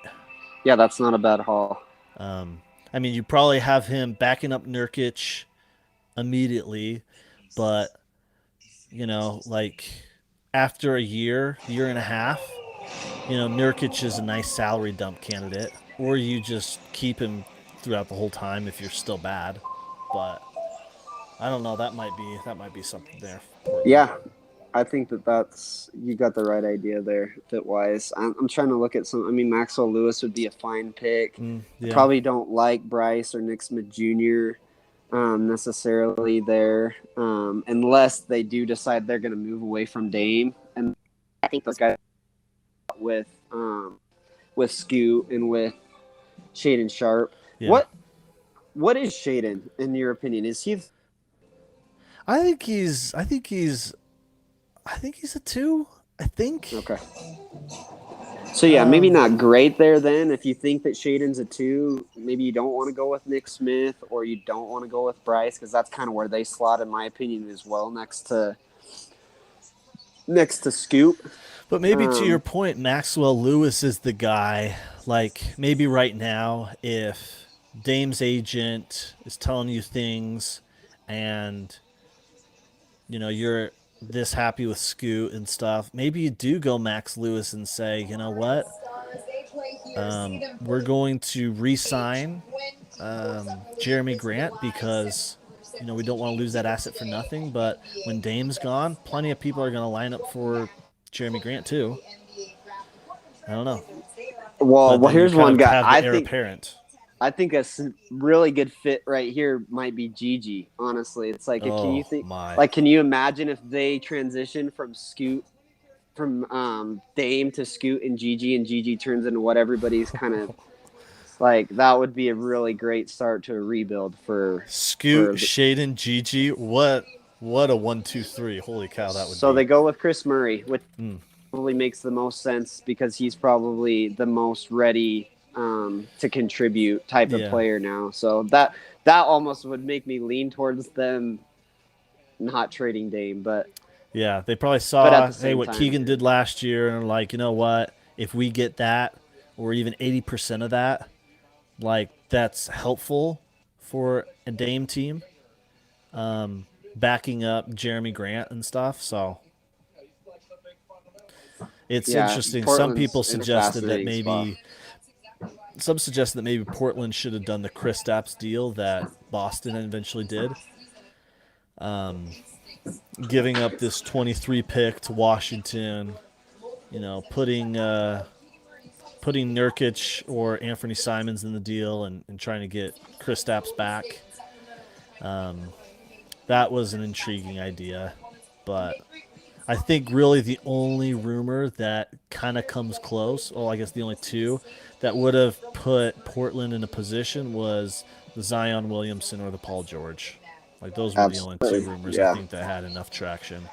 And it still can go down, right? I mean, we saw Walker Kessler got traded 2-3 weeks after he got selected by Minnesota with that whole deal. And so maybe Scoot's not even, that's the thing, he's not even in their long-term plans at all. Like he's on his way out. So I just feel like Portland is in such a weird spot. Like there's going to be deals. They're going to have to pick one or the other, right? They're not going to keep both Dame and Scoot. One's going to be on their way out, and we got to see who it's going to be.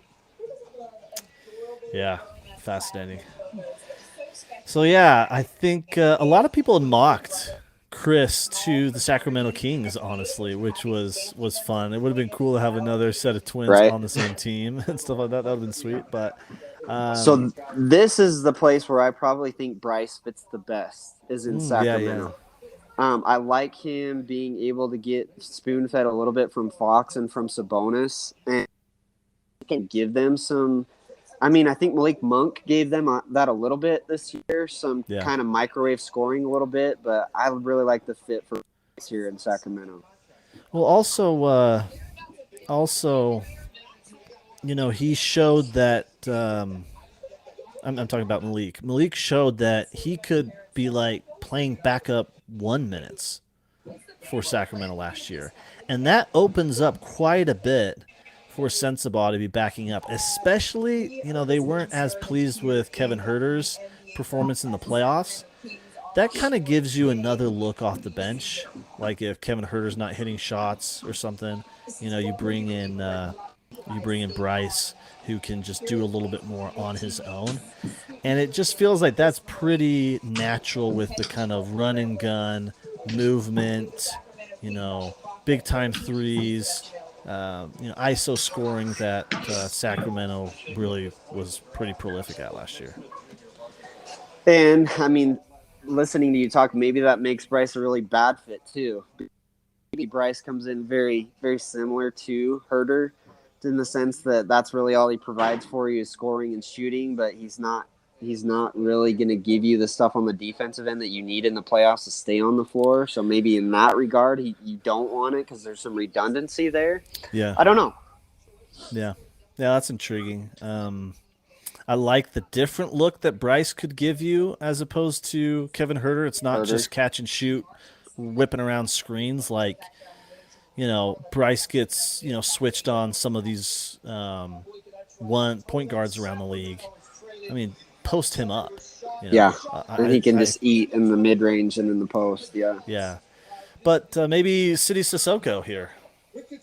Maybe. Let's see. This is a good pick. This is a good one. Oh yeah, I love that. This is a great pick. Omax. He made a rise here, and it was real. Good for him. Yeah, and this feels like such a good pairing too, because as you were talking about, you want, as you were talking about, the swerve that team probably needed was high motor guy, high activity, super switchable defender. And who has some ability to shoot that, hey, if you're confident in your staff, maybe you get him up to 34, 35% on 3 attempts a game. Absolutely, yeah. No, I mean, he's going to give you exactly what you didn't get out of Herter, right? Like, he gives you more length. He's going to give you a little bit more, hopefully, defense on that end. And then, yeah, like you said, hopefully he's not just a complete black hole on the offensive end. He can space in the corner, and he can still knock down a three for you. And so, yep, this is a great pick for the Kings. Yeah, I wonder if they would consider some like backup minutes that featured Herter, Keegan, and Prosper Omax. I mean, you're kind of small, but they were kind of natural to go small a little bit anyways and just be in transition to death. So I don't know. That could be kind of an interesting lineup. Super small, right? Like Herter's 6'7", and Omax is 6'8", and then Murray's probably 6'6", 6'7" too. And so, I mean, it doesn't give you like that length, but I mean, you got pretty good length and at the wing position there. So I like that idea there. Yeah, and that's kind of the direct trending. Like that's kind of a Boston Celtics-ish vibe with Jaylen Brown and Jason Tatum, kind of those wings. And so you can never have too many wings.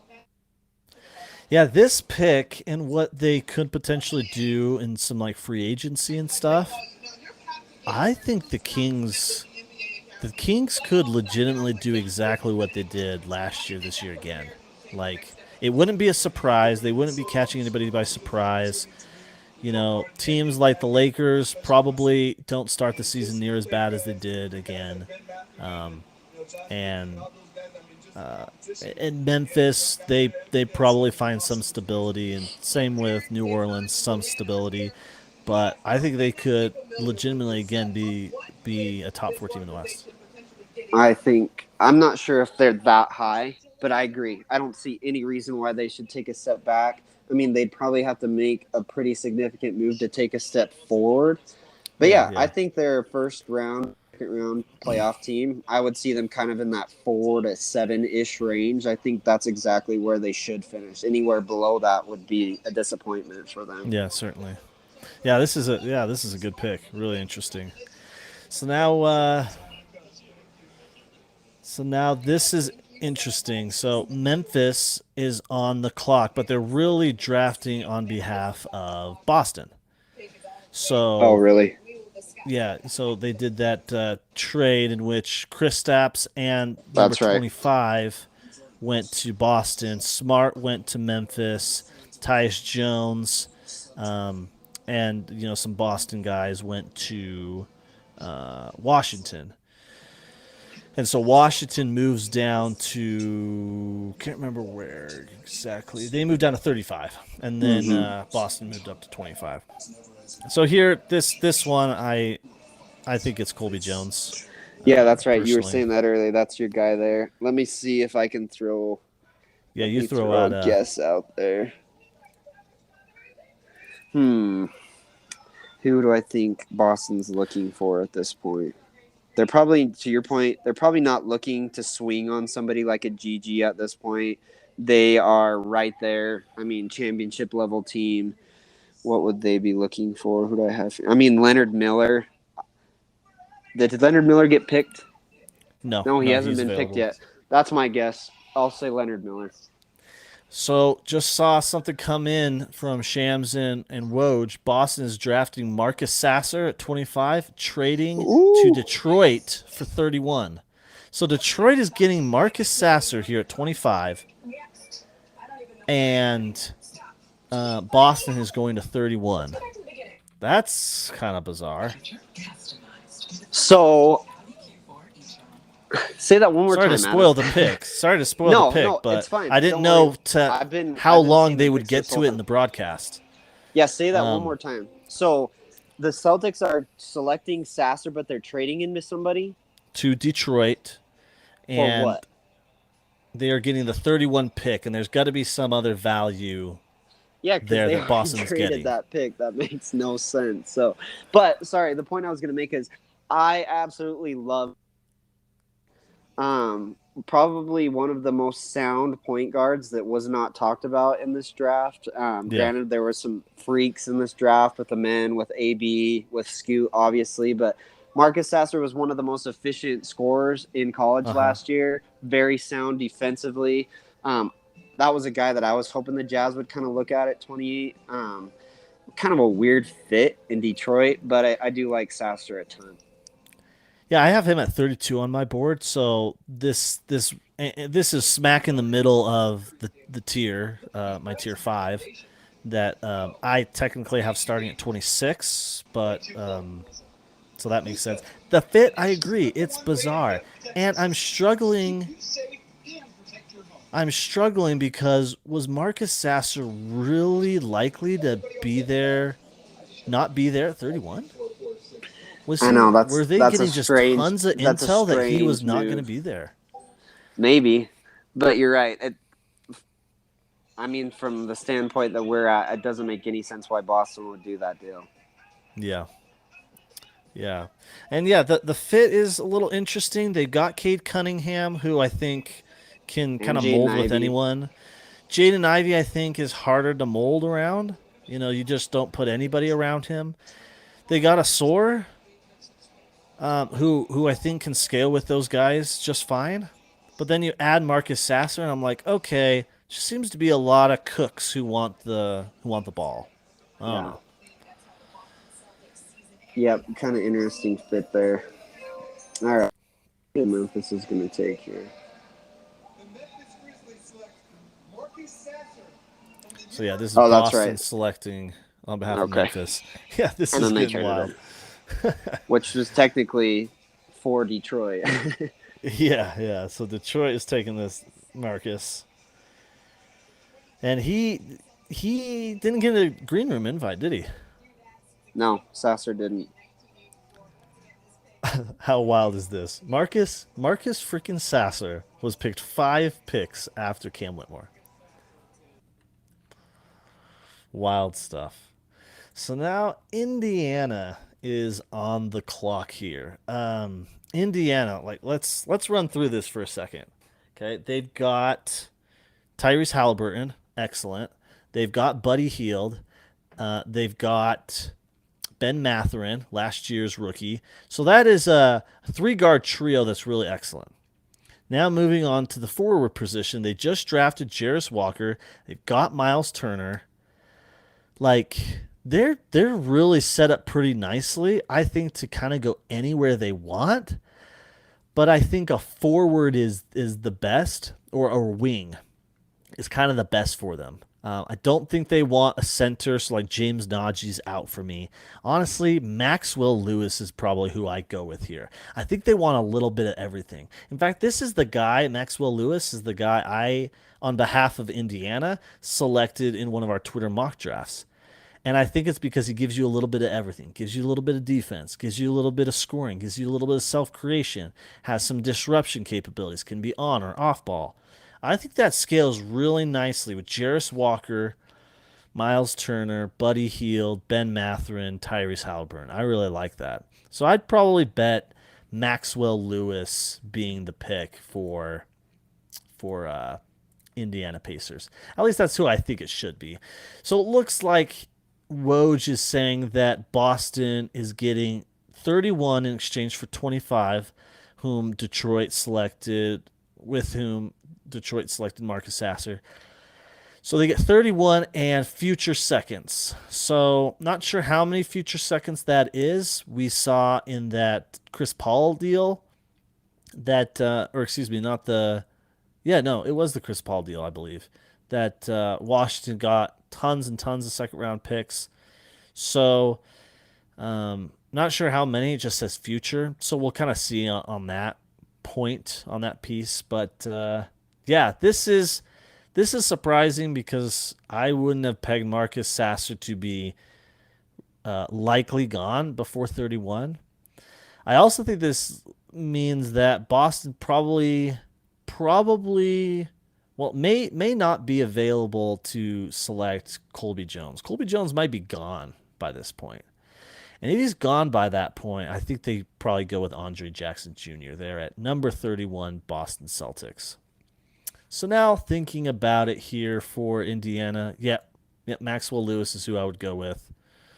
And then we've got Charlotte coming up. Then it's the Jazz. So, okay, we just got 2 picks left. Hopefully, Maxwell Lewis, G.G. Jackson, or Leonard Miller are available. That's who I would think. And this Nick Smith Jr. still sliding again. If it's not Charlotte at 27, which they got some guards already, LaMelo Ball, they've got that kid they drafted in the lottery a couple of years ago. He's another guard. I'll find out his name. They also have, they also have Terry Rozier. So they already got a few guards. So I'm not sure where they go from here, if they really actually do go with Nick Smith Jr., but the player I'm thinking of is James Bouknight. So they got James Bouknight. Dennis Smith Jr., I forgot about him. He actually showed out really well last year in periods. So do they go Nick Smith Jr. here? I don't know. I think Leonard Miller would be a good fit for Charlotte there at 27. But yeah, Nick Smith continuing to slide here. Really, really interesting. Yeah, so other players that we kind of have in our board here, Sidy Cissoko. He had kind of been ranked right around here all the way through the late 30s. So I'm curious to see kind of where he goes. So the Jazz, thinking a little bit about this fit, Taylor Hendricks and Keontae George. The more I'm thinking about it, Keontae George, we got to free up some guard minutes. I think right now, the guys confirmed as more minutes than Keontae are Colin Sexton, Jordan Clarkson. That's for sure. And then, likely Ochai Agbaji as well. So just a quick interjection here. It looks like Indiana is going with Ben Shepherd of Belmont. That's an interesting pick. Really, really prolific shooter. got some handle, got some wiggle. He's a pretty interesting option there too. Gives a little different look than Ben Mathurin. Kind of feels a little bit in the same way as Buddy Hield in a sense. Different body type. Let's see what Ben Shepherd was kind of measuring at. Ben Shepherd, he measured at 6'5", 6'8" wingspan. Actually, that's pretty similar to Buddy Hield, I think. So that's an interesting look. I don't think it's bad to surround more shooting to, a squad that you just add Jarris Walker to, and you have Tyrese Halliburton orchestrating. So that's a pretty good option there as well. I'm not sure. Can Ben Mathurin kind of occupy some 3 minutes? Can Ben Shepherd? Maybe so. Maybe that does kind of become pretty natural for them. So now back to the Jazz quick. So like I mentioned, the Jazz they got just such a crowded guard line right now. And like I said, I think the players who clearly I think that are clearly going to get more minutes than Keontae George. It's going to be Sexton. It's going to be Clarkson.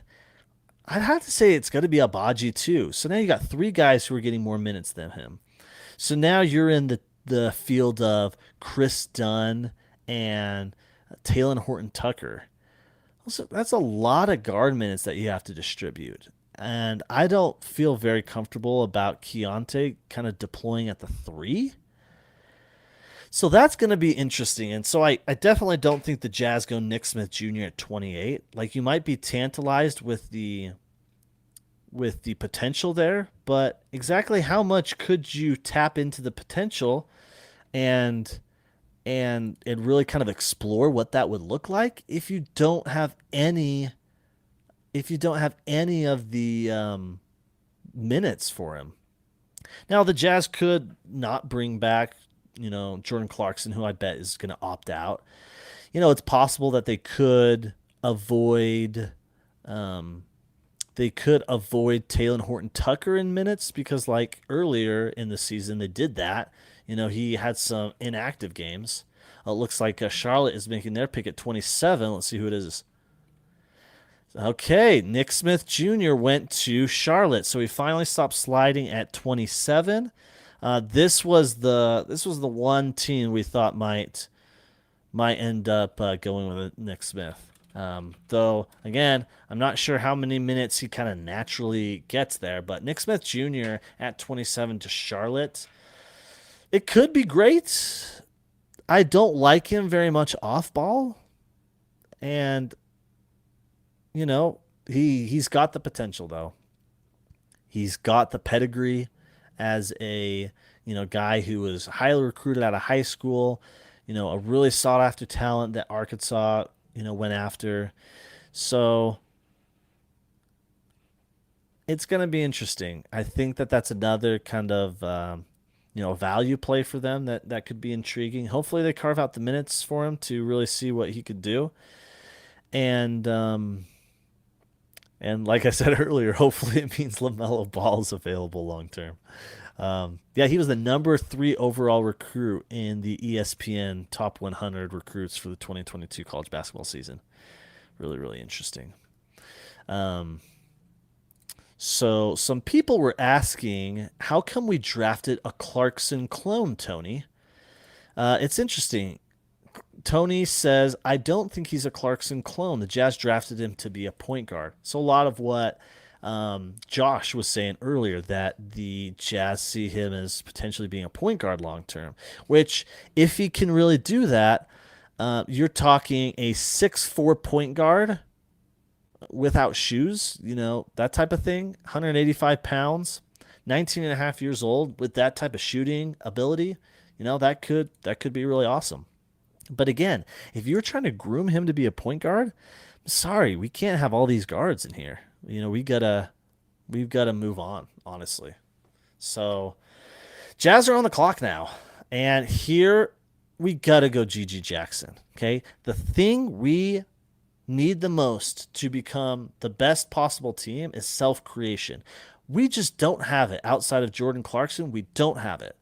Now, Colin Sexton, flashed some potential in his season. In his season that he had last season with Cleveland before the injury, so he really showed a ton there. But yeah, I think they gotta do something to kind of free up some minutes to really groom Keontae. Otherwise, it's just not going to happen. I mean, you saw the Jazz really weren't able to groom Agbaji until the late end of the year. So I know they love Jordan Clarkson, but I think this spells doom for him long term with the Jazz. Doesn't mean we don't re-sign him, but in my opinion, it probably means that you're signing and trading him, or you're signing him and then trying to trade him come like the trade deadline or something like that. Now, Nick Smith Jr. getting interviewed, very emotional, and I respect this guy because he had some injuries during Arkansas. He started sliding down draft boards. People told him, "Hey, you should shut it down. You should, not be playing anymore to not hurt your draft stock." But he wanted to play for Arkansas. He wanted to help the team in the national championship. So I really respect that that he really dug in, showed what he was made of, what his kind of personality is like. And even though it obviously hurt him on draft night, sliding all the way to 27. So happy for Nick Smith. Jazz at 28, who did they go with? Yeah, like I said, you got to go with Gigi, in my opinion. Okay? Like, you passed up on Whitmore all those times. Now at 28, it's a perfect value play. You get exactly what you were missing in self-creation. It's a great option. Let's see what they do.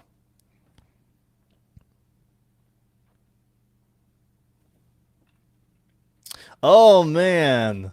So the Jazz go with Bryce Sensabaugh of Ohio State. This is Josh's guy, and they got him at 28. This is very, very intriguing. I wonder if they feel his best position is a 2 or a 3 here. Very, very, very, very curious. He does solve some of that self-creation issue that I'm preaching about. I don't think he quite has the ceiling to be, that all-star, all-NBA player with that self-creation, but it's very possible that he's a better version of like Jordan Clarkson, in my opinion. Microwave scorer, can potentially have some better, defensive potential given his size, and he was just so efficient with such difficult shots in college. So that's an interesting pick. Really going to be curious to see what the kind of reporters, what the Jazz beat writers end up saying about Bryce Sensabaugh. So now we got 2 more picks in the first round. I'm only going to be covering the first round on this NBA draft live stream. Hopefully you guys have enjoyed it and enjoyed being with me here. So we are going to cover these last 2 picks. What's up, McCade? Welcome. I just wanted to jump in real fast and tell you that it is the Ohio State University. Where Thank you. Yep, you are absolutely right. Big omission. All right, pontificate for a little bit here, McCade. What's on your mind? I think it's a really solid draft for the Jazz overall. Obviously, we can sit here and talk about Cam Whitmore for the next 10 years and see what happens there. But there's nothing to really complain about with this draft. I think it is a rock solid draft. I think it's probably the 6th best draft in the league that we've seen tonight. There's just not a lot to complain about. Not quite the upside plays we would probably hope for a team in our position, but it's about the only complaint we come up with. Yeah, ultimately, as I mentioned to Josh, the odds of you drafting like the guy who was going to be that all-star, all-NBA number 1 option is already low. And although the Jazz have a couple picks in this draft where they were positioned and given how the talent was allocated, you were at a slim chance to draft them anyway. Now, Cam Whitmore sliding made it a lot more likely that that the Jazz could be in play there. But ultimately, given how many picks the Jazz have and how their cap sheet is kind of set up, they're much more positioned to land that number one option via trade anyways. And so if the Jazz really end up hitting with these players, showing more potential than maybe they were evaluated, demonstrate real ability to be rotation players immediately, it's possible that the Jazz have just even opened the door even more for that type of a star trade. For sure. I think that's one thing I've loved about tonight's draft for the Jazz as well, is they just didn't do anything stupid. It's so easy to get in the moment of drafting. I'm sure all of us play some sort of fantasy sports, and it's fun to make trades and all that fun stuff. But the Jazz just stayed pat. They took the guy at 9. They took a guy at 16. They took a guy at 28. And while it's not the most exciting thing in the world, it's not going to hurt their ability to trade for a future star. Yeah. It's So give me usually your really thoughts expensive about to trade up. So the fact Yeah. they didn't panic and make a trade up for somebody at 23 instead of 28 is a nice thing to see. Yeah, clearly the price was pretty high. Give me your thought about the guard rotation right now. I've talked about it quite a bit on the live stream. We just saw the Bryce Sensabaugh selection. He's I think a 2 or 3 depending on how you kind of deploy the rotation around him. But getting Keontae George, we liked Dunn enough to give him a non-guaranteed contract for this upcoming season. THT's probably opting in. Jordan Clarkson, apparently they're head over heels for him and want him back no matter what. So give me your thoughts, man. Yeah, I don't know the path for Clarkson to come back at this point. You got 2 guards tonight that you're hoping to get some minutes for. They could bring back Clarkson and look to trade him in the next 1-2 years, but it definitely does get a little tight there, and I'd rather see guys get minutes. We saw based on their draft tonight, looks like they're going to keep marketing at the 3 for the foreseeable future, which cuts out some minutes for Ochai unless you want to put him at the 2. And so, when you're going big with Hendricks and Kessler and Markkanen and Olynyk, it slides down to the guard line pretty darn quick.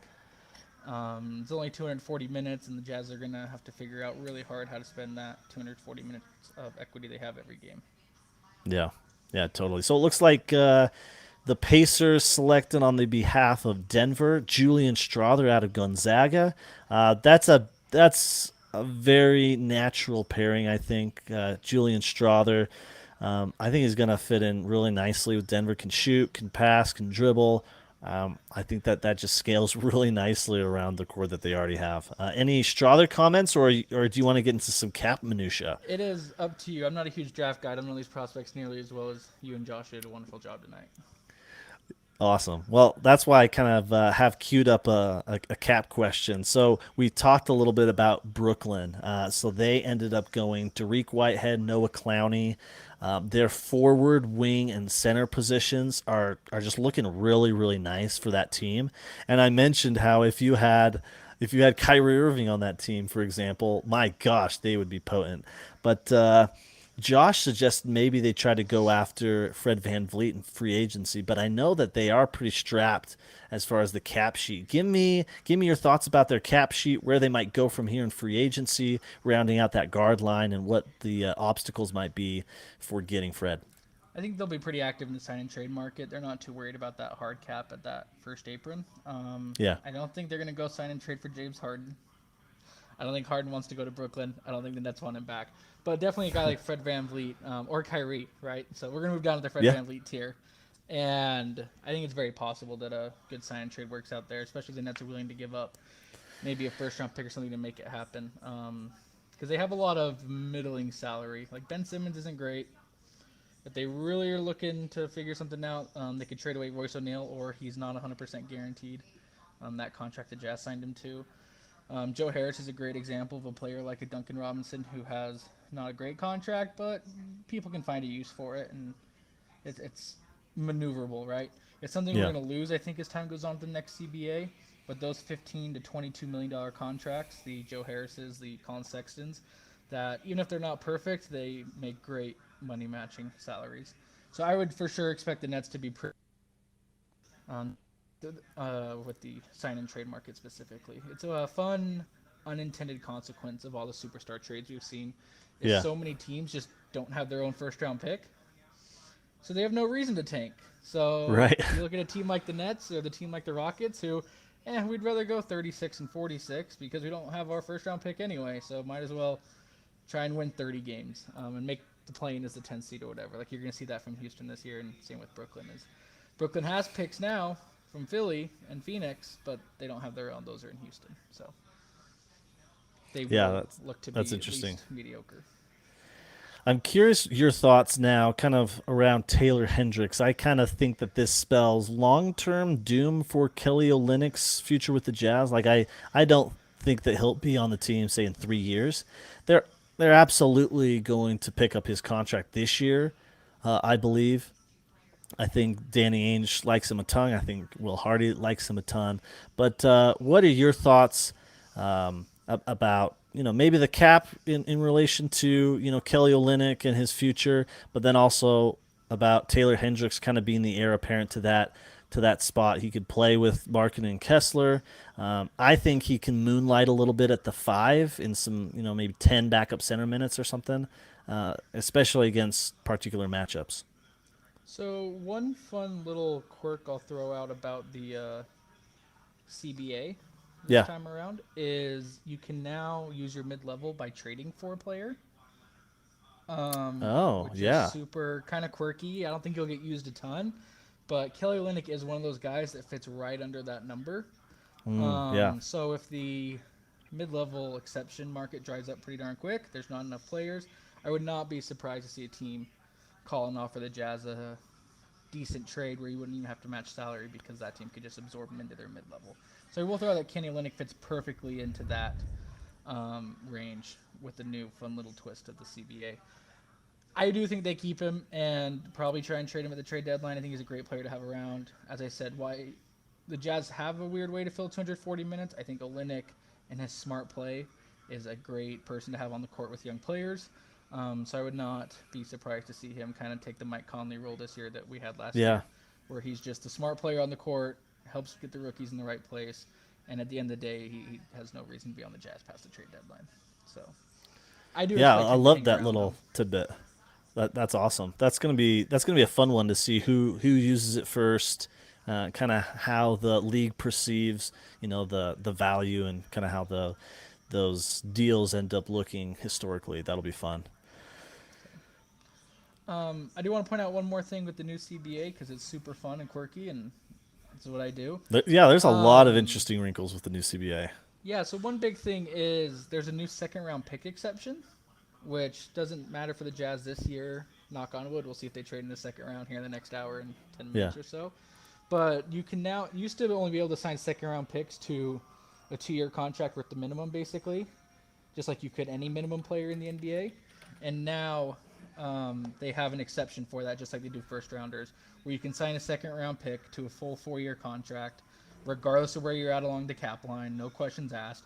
You can sign your second-round pick. So I think that's been super interesting, not seeing many teams trade up out of the early second into the first like we've seen in years past, which probably hindered the Jazz market a little bit. Yeah. We heard kind of in April that they might be looking to trade back from 28, pick up a couple seconds like they did with the Aldama Butler trade 2 years ago. But the market for the 28th pick has really gone down with that second round exception. You get 4 years regardless if you're pick 30 or pick 31. Yeah, now there's just so much value in having the second round picks. The CBA really favors those now. So a team like Washington, who just stacked and stacked and stacked second round picks. We're going to be seeing some expanded drafts in the upcoming years. So that's going to be a really, really fun one to kind of monitor. Well, it looks like Kobe Brown went off the board to the Los Angeles Clippers. And just looking at some of the top remaining picks that we had from our boards, Max Lewis was 14 on my board, still available. City Sissoko was 18 on Josh's board, 21 on Mark's, 23 on mine. He's still available. Leonard Miller was 15 on Mark's board, 17 on mine, 21 on Josh's. He's still available. And then G.G. Jackson, one of the big slides as well. still on the board. So really intriguing. Went through the whole first round, and there's still a lot of guys who have quite a bit of potential and that some of us really liked who are still floating around. Well, McCade, I'm about ready to sign off. Can I ask you one more question? Yes, please do. A little CBA related too. Okay, yeah. I'm not super confident Micah Potter or Johnny Juzang are going to be back on the Jazz. They Yeah. did expand two ways from 2 of them to 3 of them. Mm. Are there any long shots that aren't going to get taken in the next 30 picks you'd love to see the Jazz grab for Summer League? Any way out there names? Yeah. One guy I would be pretty interested in might be Jalen Clark of UCLA. He probably gets selected in the second round. So maybe let me look down the list a little bit more. One guy, Omari Moore of San Jose State. He's a bit older, pushing 23, but he's 6'5", 6'10" wingspan. And some of the stuff that I liked about him is he had a ton of self-creation, a lot of a good handle, really good passer, and he was very, very active on the defensive end. One of the better guard prospects in this draft who generated blocks and steals without fouling very much. So he's a pretty interesting one. Omari Moore of San Jose State. I have 38 on my board, and it's possible that he goes undrafted. Super fun. We'll keep an eye out for that because we do have 3 two-way spots to fill. But for now, I guess we're off to Summer League in 2-3 weeks here at the Delta Center. Yep. As it is now Summer known League. like that. I really, really lament that San Antonio isn't participating in our Summer League anymore. Darn it. What a year for them to duck out. All right. Well, thanks, McCade. We'll Thanks talk for to you letting me later. join for a few minutes, and you have a wonderful night. Yeah, you too. Well, thanks, Jazz fans, for accompanying me on this live stream. It was really awesome to go through the draft with you and kind of live stream the whole thing. Just to kind of wrap up, again, the Utah Jazz selected Taylor Hendricks at 9, Keontae George at 16, and Bryce Sensabaugh at 28. I'm going to sign off. You can listen to this entire live stream up on our podcast platform here pretty soon. So if you want to go back and listen to various points, you can. Well, thanks so much. See you.